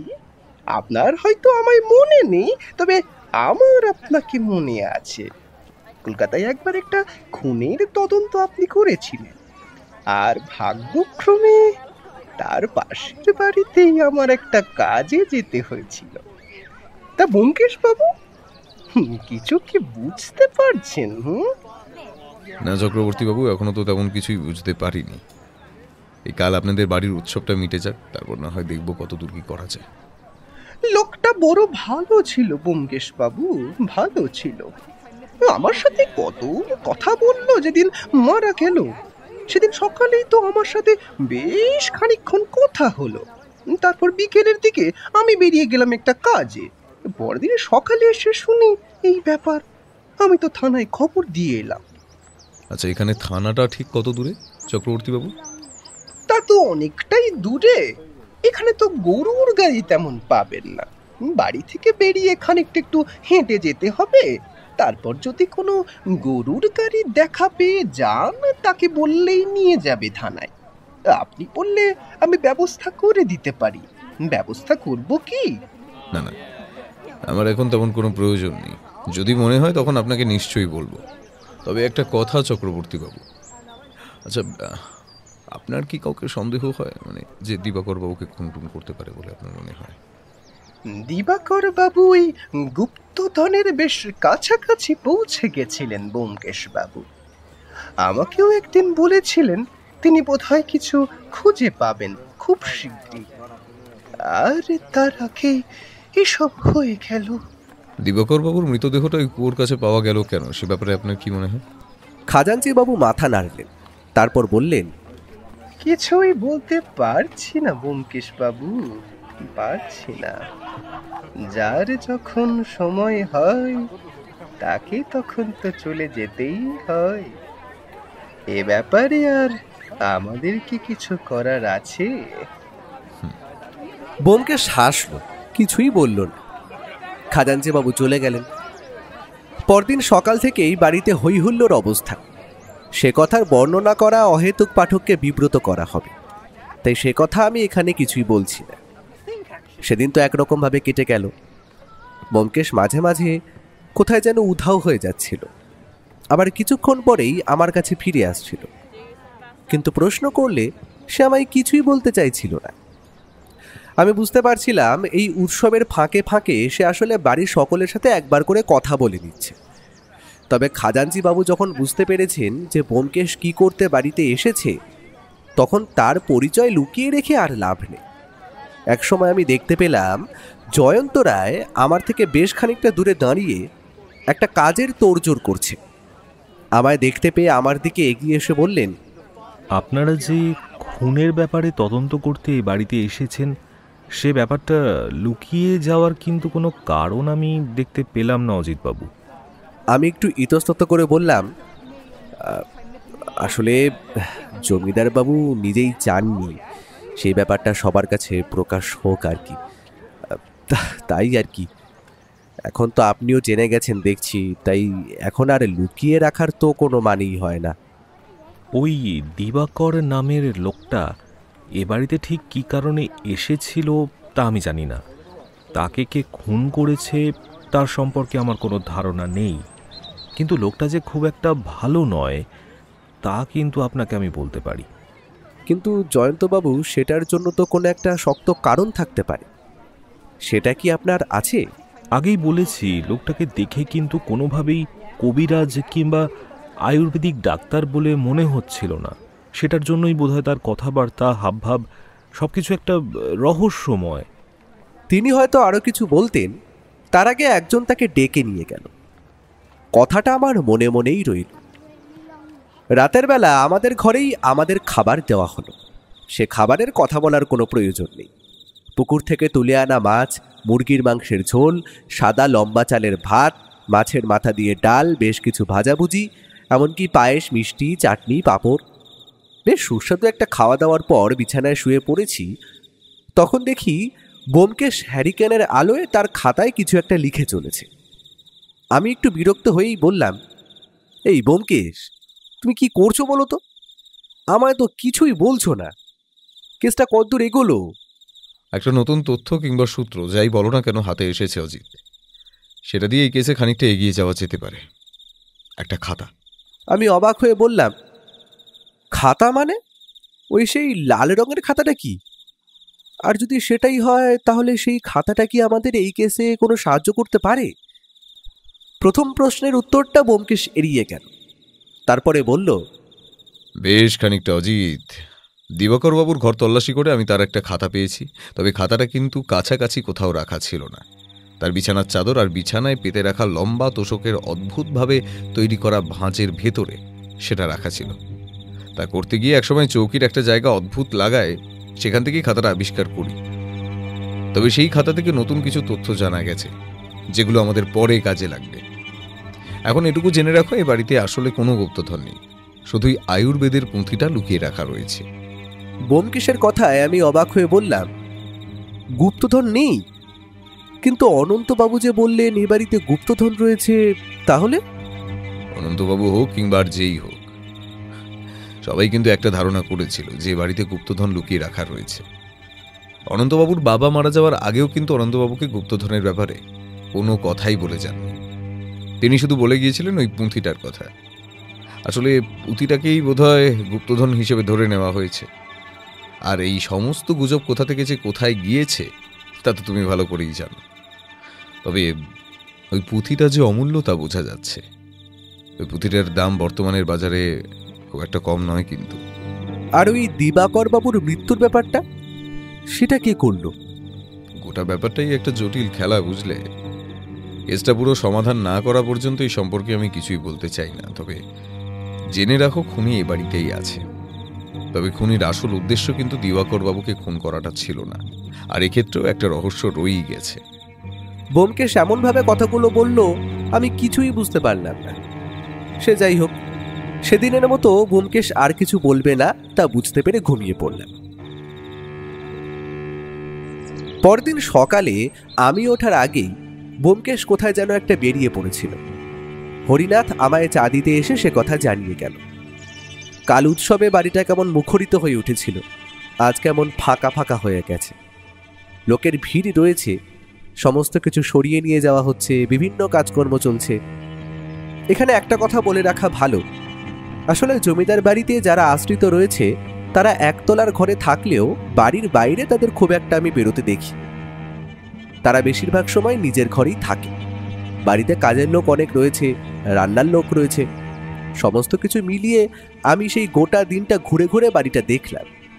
কুয়োটার কাছেও একবার গিয়ে পৌঁছলাম। কুয়োটা কিন্তু শুকনো, নিচে তাকালে অন্ধকার ছাড়া আর কিছুই দেখা যায় না। এই কুয়োটার সামনে রাতের বেলা ওই লোকটা ঘুরে ফিরে বেড়ায় কেন? তাহলে কি এর মধ্যে কিছু একটা আছে? কিন্তু এখন দিনের আলোয় কুয়োর মধ্যে অন্ধকার, তার মধ্যে না নামলে তো কোনো কিছু জানা যাবে না। কিন্তু ব্যোমকেশটা এই কুয়োটা নিয়ে মাথা ঘামাচ্ছে না কেন, সেটা তো ঠিক বুঝতে পারছিলাম না। ব্যোমকেশ যখন ফিরে এলো তখন দুপুর হয়ে গেছে। ব্যোমকেশের মুখে একটা হাসির আভাস আমি দেখতে পাচ্ছি না। মনে হচ্ছিল যেন সে কিছু একটা জানতে পেরেছে। আমাদের ঘরে ঢুকে ব্যোমকেশ দরজা বন্ধ করে বিছানার উপরে বসে বলল, আজ রাতে জেগে থাকবে অজিত, আজ রাতে জেগে থেকে বাইরে বেরোতে হবে। আমার মনে হয় আজ রাতে ওই সেদিনের রাতের আগন্তুক আবার আসবে। মানে ওই যে রাতে আমরা যাকে দেখতে পেয়েছিলাম তার কথা বলছো? কিন্তু ওটা কি? আমাদের মতোই একজন যে গুপ্তধন খুঁজে চলেছে। কিন্তু তুমি গেছিলে কোথায়? আর নতুন কিছু কি জানতে পেরেছো? অনেক কিছুই জানতে পেরেছি অজিত। এই বাড়ির পেছনের দিকের পাঁচিলের একটা ভাঙা অংশ রয়েছে, তুমি কি সেটা দেখেছো? কই না তো। আছে অজিত, কেউ চাইলেই সেখান থেকে অনায়াসে বাড়ির ভেতর ঢুকতে পারে এবং বাড়ি থেকে বাইরে বেরিয়ে যেতে পারে। তাকে সামনের দরজা দিয়ে ঢুকতেও হবে না, আর কেউ দেখবেও না। আর যদি সেটা হয় রাতের বেলা, তাহলে তো আর কোনো কথাই নেই। কিন্তু হয়েছেটা কি? আর সেই পুঁথিটা কি খুঁজে পেয়েছো? আমার সঙ্গে এসো অজিত। আমি অবাক হয়ে ব্যোমকেশের সাথে হাঁটতে হাঁটতে বাইরে বেরোলাম। ব্যোমকেশ হরিনাথকে ডেকে চলেছিল। হরিনাথ আসতে ব্যোমকেশ বলল, তোমাদের ঠাকুর ঘরটা কোথায় হরিদাস? আমার সঙ্গে একবার চলো সেখানে। এসো, আমার সঙ্গে এসো, সেখানে যাওয়াটা আমাদের দরকার। আমি ব্যোমকেশ আর হরিনাথ সিঁড়ি ভেঙে ওপরের দিকে ঠাকুর ঘরে গেলাম। ঠাকুর ঘরের দরজাটা বন্ধ করা, সেখানে বোধহয় তালা বন্ধ ছিল, তবে এখন কিন্তু সেই তালাটা খোলা হয়েছে। ব্যোমকেশ চৌকিতে ঘরের দরজা একবার ঠেলে দিয়ে ঘরের ভেতর ঢুকল। ঠাকুর ঘরটা খুব একটা বড় নয়। ঠাকুর ঘরটা দেখলেই বোঝা যায় এখানে লোকজন খুব একটা আসে না। কোনো কারণে হয়তো এই ঠাকুর ঘরটা বন্ধ করা হয়েছে। ব্যোমকেশ তাড়াতাড়ি এগিয়ে গিয়ে ঠাকুর ঘরের উপর বসানো একটা পাথরের মূর্তিটার পেছনের দিকে তাকান। তারপর হঠাৎ করেই চিৎকার করে বলে উঠল, জিত, এখানেই ছিল সেই পুঁথিটা, একটু আগে পর্যন্ত ছিল। ঘরের তালাটা খোলা, তার মানে এখানে আগে কেউ ঢুকেছে।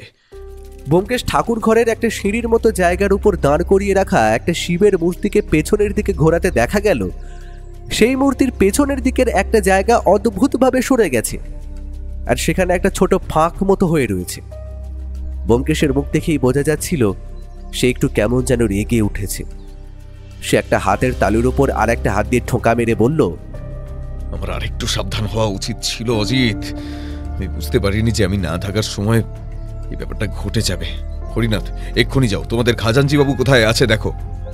হরিনাথ অবাক হয়ে ব্যোমকেশের দিকে তাকিয়ে দেখল, তারপর একরকম দৌড়ে নিচের দিকে নেমে গেল। গোটা বাড়িতে একটা শোরগোল পড়ে গেল। ব্যোমকেশ আর আমি গিয়ে পৌঁছলাম অনন্তবাবুর ঘরে। অনন্তবাবু বোধহয় ব্যাপারটা বুঝতে পেরেছিলেন, তাই খাজাঞ্চি বাবুর বাড়িতে লোক পাঠিয়ে দেওয়া হয়েছিল। অথচ অনন্তবাবু কিন্তু বলেছিলেন খাজাঞ্চি বাবু, তার বউ, তার ছেলে এখানেই থাকে। তাহলে ব্যোমকেশ খাজাঞ্চি বাবুকে ধরতে কোথায় লোক পাঠালো সেটা আমি বুঝতে পারছিলাম না। অনন্তবাবুর ঘরে ঢুকে অনন্তবাবুকে বিছানার একপাশে দাঁড়িয়ে থাকতে দেখা গেল। তার মুখটা সামান্য কালো হয়ে রয়েছে। ব্যোমকেশ ঘরে ঢুকেই বলল, জমিদার বাবু, আপনি বলেছিলেন খাজানজি বাবু আপনার বাড়িতেই থাকে, তাহলে খাজানজি বাবুর স্ত্রী এবং তার ছেলে মেয়েকে বাড়িতে আমি দেখতে পেলাম না কেন? জমিদার বাবু বেশ কিছুক্ষণ চুপ করে বাইরে জানলার দিকে তাকিয়ে রইলেন। তারপর বললেন, খাজানচি বাবু এই বাড়িতেই থাকতেন, তবে আমার ছেলের তেল কলের ব্যবসা খাজানচি বাবু হিসেবপত্র রাখতেন, সেই হিসেবে মাঝে মাঝে গোলমাল দেখা যেত। তাই নিয়ে আমার সাথে খাজানচি বাবুর একটা ছোটখাটো ঝামেলাও হয়েছিল। তারপর থেকে আমি আর তাকে এখানে থাকতে দিইনি। এই গ্রামেই তিনি থাকেন একটা বাড়ি নিয়ে। বাড়ি বানানোর সমস্ত খরচ আমার ছেলে নিজেই দিয়েছে। আসলে তেল কলের ব্যবসাটা খাজাঞ্চিবাবু যতটা বোঝেন ততটা আমার ছেলে ঠিক বোঝে না। তাই খাজাঞ্চিবাবু না থাকলে ব্যবসাটা একেবারেই বন্ধ হয়ে যাবে। এই কথাটা আপনি আমাদের থেকে লুকিয়ে গেলেন কেন, সেটাই আমি বুঝতে পারলাম না। সে কথা বলতে গেলে আরো একটা কথা বলতে হয় ব্যোমকেশবাবু।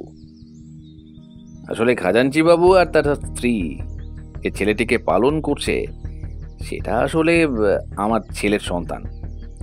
আমার ছেলের আগে একবার বিয়ে দেওয়া হয়েছিল, তবে তার স্ত্রীর চরিত্র খুব একটা ভালো ছিল না। তাই সে সময় একটা ঝামেলা হয়। সে ঝামেলাতে আমার ছেলে একবার আমাদের বাড়ির ছাদ থেকে লাফিয়ে পড়ে আত্মহত্যা করার চেষ্টা করেছিল। সে ব্যাপারটা সবাই জানে, তবে কাউকে এ বিষয়ে তাকে কিছু বলতে আমি নিজেই বারণ করেছিলাম। তারপরে আমি তাকে শহরে নিয়ে যাই, ডাক্তার দেখাই। সে সব কিছু ভুলে গিয়েছিল, আর তারপরেই তাকে আমি আবার এখানে নিয়ে এসে নতুন করে বিয়ে দিই। তাই তার আগের ছেলেটিকে তখন খাজাঞ্চিবাবু আর তার স্ত্রী একরকম দত্তক নিয়ে নেয়। তাদের নিজেদের কোনো ছেলেপিলে ছিল না। এই গোটা ব্যাপারটা আমি আপনার সামনে আনতে চাইনি, তাই বলেছিলাম খাজাঞ্চিবাবু আমার বাড়িতেই থাকেন।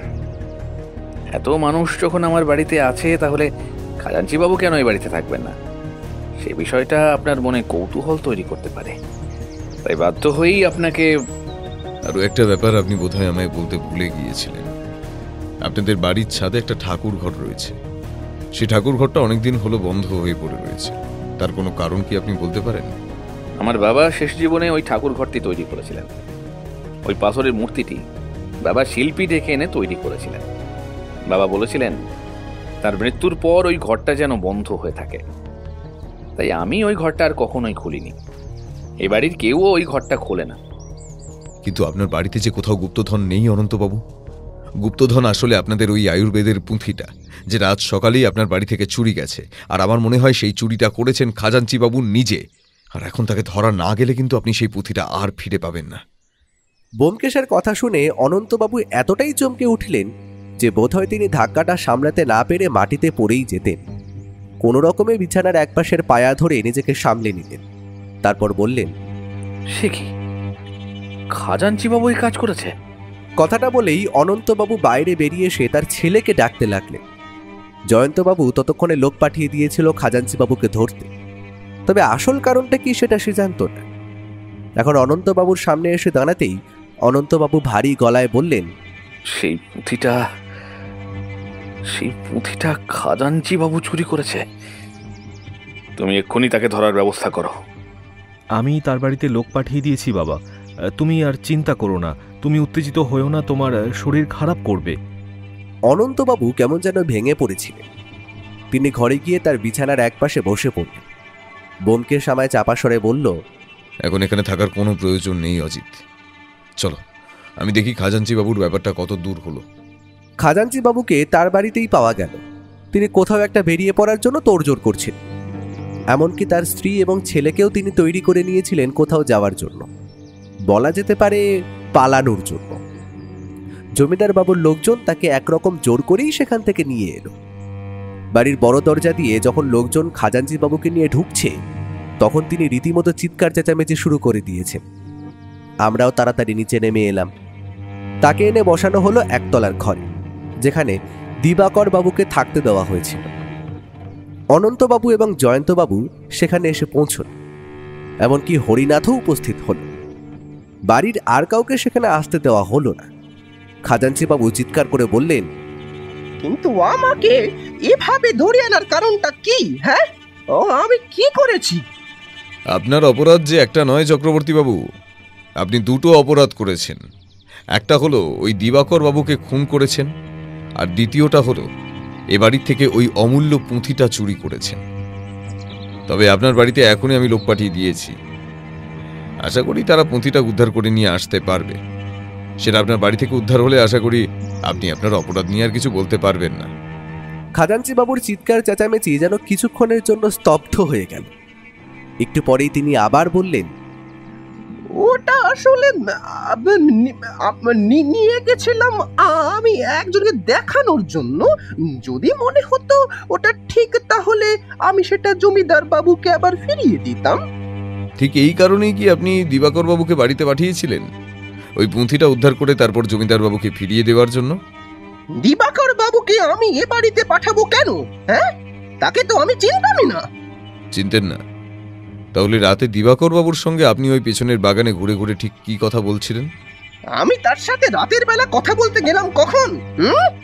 ও আচ্ছা, হরিনাথ তুমি যাও, যাও তো ওকে নিয়ে এসো। ঘরের মধ্যে কারোর মুখে কোনো কথা নেই। একটু পরেই হরিনাথ একটা বছর 17-18 ছেলেকে নিয়ে এলো। এই ছেলেটি এবাড়ির আশ্রিতর মতো থাকে। একে আমি এর আগেও দেখেছি। তাকে নিয়ে আসতেই ব্যোমকেশ বলল, একে চিনতে পারছেন খাজাঞ্চি বাবু? সেদিন রাতে আপনি যখন দিবাকর বাবুর মাথায় একটা পাথর দিয়ে আঘাত করেন, তখন এ কিন্তু ঘরের জানালা দিয়ে সমস্তটাই দেখেছিল। সেদিন রাতে কোনো কারণে ও ঘরের মধ্যেই জেগেই ছিল। ও কিন্তু আপনাকে দেখতে পেয়েছিল, আর ও যে আপনাকে দেখেছে সেটা কিন্তু আপনি জানতেন না। ও ভয়ে কাউকে কিচ্ছু বলেনি। তবে আমি যখন ওকে জিজ্ঞাসা করি তখন আমার মনে হয় ও কিছু একটা দেখেছে। বাচ্চাদের কাছ থেকে কথা ভালোভাবে বার করা যায় না। বাচ্চারা কোনো কারণে ভয় পেলে সেটা বলতে চায় না। তাই যখন পুলিশ এসেছিল তখন ও ভয়তে হয়তো কোনো কিছুই বলেনি। ওর মায়ের সঙ্গে আমি কথা বলেছি। উনি আমায় জানিয়েছেন সেদিনের ঘটনার পর থেকে ও কেমন যেন ভয় ভয় থাকে। ওর কাছ থেকে আমি সমস্ত ব্যাপারটা জানতে পেরেছি। এমনকি আপনি যখন রাতের বেলা দিবাকর বাবুর সঙ্গে বাড়ির পেছনের দিকে ওই কুয়োটার কাছে কথাবার্তা বলতেন, তখনও কিন্তু আপনাকে দেখেছে। এমনকি দিবাকর বাবুকেও দেখেছে। একটা বাচ্চা ছেলের কথায় আপনি প্রমাণ করতে পারেন না ব্যোমকেশ বাবু যে খুনটা আমি করেছি? তাছাড়া কি অন্য কোনো প্রমাণ আছে আপনার কাছে ব্যোমকেশ বাবু? যেদিন খুন হয় সেদিন আপনি বলেছিলেন ব্যবসার কাজে আপনাকে বাইরে কোথাও যেতে হচ্ছে, কিন্তু সেদিন আপনি গ্রামেই ছিলেন। এখানকার গরুর গাড়ি যে চালায় সেই গোপাল নামের লোকের সঙ্গে আমার এর আগেই কথাবার্তা হয়েছে। সে কিন্তু সেদিন সকালে, মানে খুন যেদিন হয় তার পরের দিন সকালে, এমনকি সেদিন বিকেলের দিকে আপনাকে আপনার বাড়িতে দেখেছে বলে কিন্তু আমায় জানিয়েছে। তবে সে নিশ্চিতভাবে বলতে পারেনি আপনাকে কবে দেখেছে সে। আর সেদিন আপনি গ্রাম থেকে গিয়েছিলেন আপনার নিজের কাজে, জয়ন্তবাবু কিংবা অনন্তবাবুর কোনো কাজে নয়। আসলে আপনার কোনো কাজ ছিল না, কারণ সেদিন যদি আপনি গিয়ে থাকতেন তাহলে নিশ্চয়ই আপনাকে স্টেশন হয়ে ট্রেনে করে যেতে হতো। ধরে নিচ্ছি আপনি আশেপাশের কোনো গ্রামে গিয়েছিলেন, কিন্তু সেক্ষেত্রে আপনি কোথাও গেলে গোপালের গরুর গাড়ি ব্যবহার করেন। সেদিন তাহলে আপনি অন্য কোনো গাড়ি হঠাৎ করে ব্যবহার করলেন কেন? সেদিন আমি পথে একটা গরুর গাড়ি পেয়ে গিয়েছিলাম, তাই সেই গাড়িতে করে চলে গিয়েছিলাম। আমার কথায় যারা আপনার বাড়িতে ওই পুঁথিটা খুঁজতে গিয়েছে তাদের মধ্যে দুজনকে কিন্তু বলা আছে ওখান থেকে সোজা থানায় চলে যাওয়ার কথা। থানার পুলিশ অফিসার এসে আপনার স্ত্রীকে জেরা করলে কিন্তু সমস্তটাই জানতে পারবে। কারণ আমার মনে হয় এই সমস্ত ব্যাপার আপনি নিজে তাকে কিচ্ছু বলেননি। সেদিন রাতে আপনি এ বাড়িতে এসেছিলেন, আর সেটা এসেছিলেন বাড়ির পেছনের দিকের পাঁচিলের ভাঙা অংশটা দিয়ে, তাই না? আর দিবাকর বাবুকে আসলে শহর থেকে এখানে আপনি নিজে পাঠিয়েছিলেন।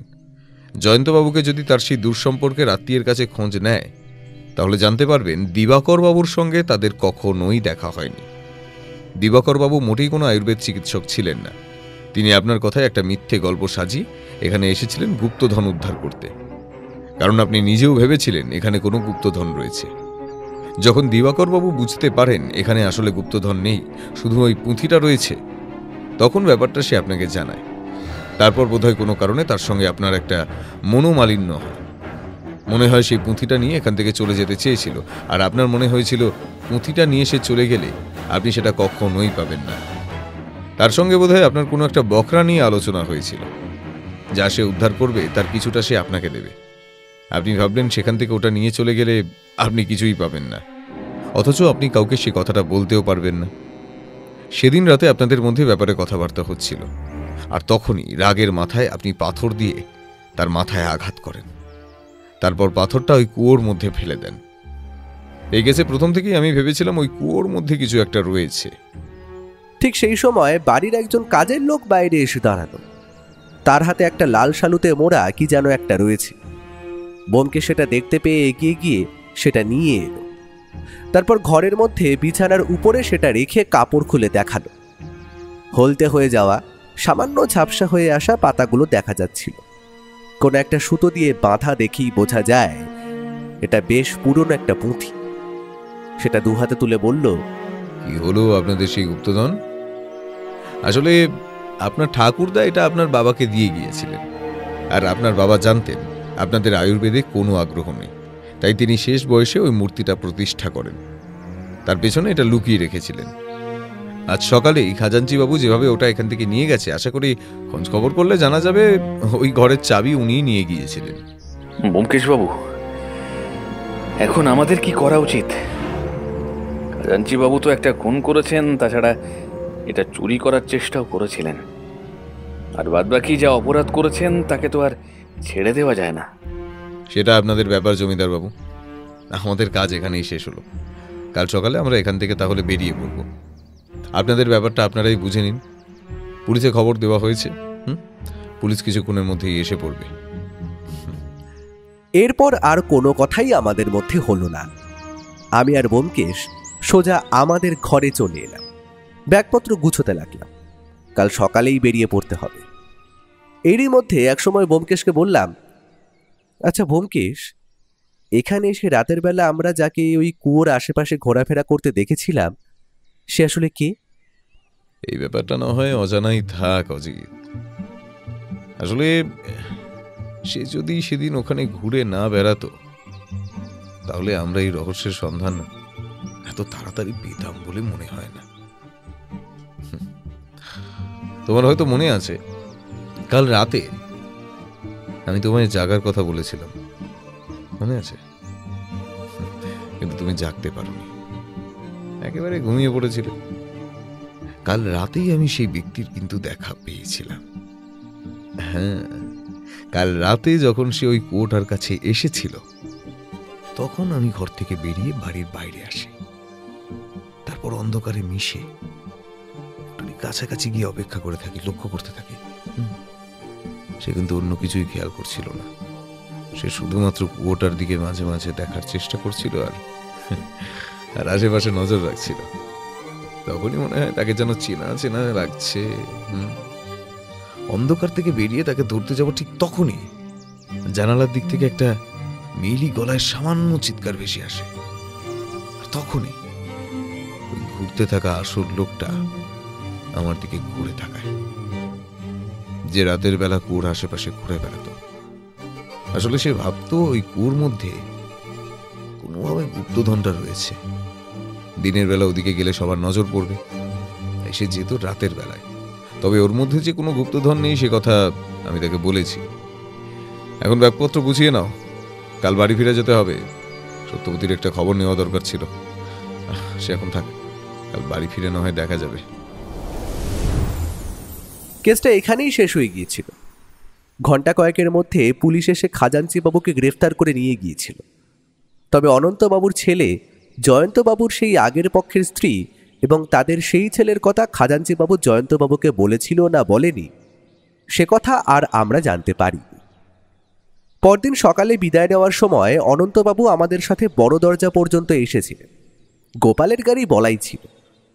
অনন্তবাবু একটা সাদা কাপড়ে মোড়া কিছু একটা ব্যোমকেশের হাতে তুলে দিয়ে বলেছিলেন, আপনি আমাদের যা সাহায্য করলেন সে ঋণ আমি কোনো দিনও শোধ করতে পারবো না ব্যোমকেশ বাবু। আপনি আপনি দয়া করে এই সামান্যটুকু রাখুন। সত্য অন্বেষণ আমার নেশা জমিদার বাবু। এই কাজ যে আমি শুধু টাকার জন্য করি না সে কথা আপনি বোধহয় ভালোভাবেই জানেন। তবু আপনার দেওয়া এটুকু আমি গ্রহণ করব। ভবিষ্যতে যদি কোনো সমস্যায় পড়েন তাহলে আমায় স্মরণ করবেন। ব্যোমকেশবাবু, যখন জানতে পেরেছিলাম আপনারা গোয়েন্দা এখানে তদন্ত করতে এসেছেন, তখন সত্যিই আপনাদের উপর একটু রাগ হয়েছিল। শুধু শুধু আমায় মিথ্যে কথা বললেন কেন? পরে বুঝতে পেরেছিলাম আসলে আপনারা ব্যাপারটা কাউকেই বলতে চাননি, যাতে আপনাদের উপর সন্দেহ করে অপরাধী সতর্ক হয়ে যায়। সেটা পরে বুঝেছি। জয়ন্তবাবু হাসলেন। ব্যোমকেশও সামান্য হেসে বলল, কেসের জন্য এমন অনেক কিছুই করতে হয় জয়ন্তবাবু, কিছু মনে করবেন না। আর আমি গোয়েন্দা নই, আমি সামান্য সত্যান্বেষী মাত্র। অনন্তবাবু, জয়ন্তবাবু, হরিনাথ সবাই গেটের বাইরে দাঁড়িয়েছিল। গোপালের গরুর গাড়িতে চড়ে আমরা স্টেশনের দিকে রওনা হলাম। আমাদের গাড়িটা মাটির পথ হয়ে স্টেশনের দিকে রওনা দিল। তবে আজ গোটা রাস্তাটাই শুকনো ছিল। আমাদের বাড়ি ফিরে একবার বৌঠানকে টেলিফোন করতে হবে, তার খবর নেওয়াটাও তো প্রয়োজন। ব্যোমকেশ মনে মনে বোধহয় ভেবে রেখেছিল এখান থেকে বাড়ি ফিরে একবার বৌঠানের দাদার বাড়িতে যাবে। তবে সেটা এখন করবে কি না আমি তা জানি না। গাড়ি চলতে লাগলো, সেই আগের মতোই থাকুক, তবে এখন কিছুটা কম। একসময় ব্যোমকেশ আমায় বলল, অজিত, শেষটা যে এভাবে শেষ হবে তা তুমি আন্দাজ করতে পেরেছিলে? হ্যাঁ, তুমি কি বুঝতে পেরেছিলে যে ওই বাড়ির ওই উপর তলায় ঠাকুর ঘরে এই পুঁথিটা আছে? আমি হাসলাম, মাথা নেড়ে তার কথায় অসম্মতি জানালাম। পুঁথিটা যে বাড়িতেই আছে সেটাই আমি ভাবতে পারি, আর ওই ঘরে থাকার কথার ভাবা তো দূরের কথা, কারণ ওই ঘরের কথাই আমরা জানতাম না। আমাদের গাড়িটা গতি নিল। খুরের শব্দতে ব্যোমকেশের শেষের কথাগুলো চাপা পড়ে গেল।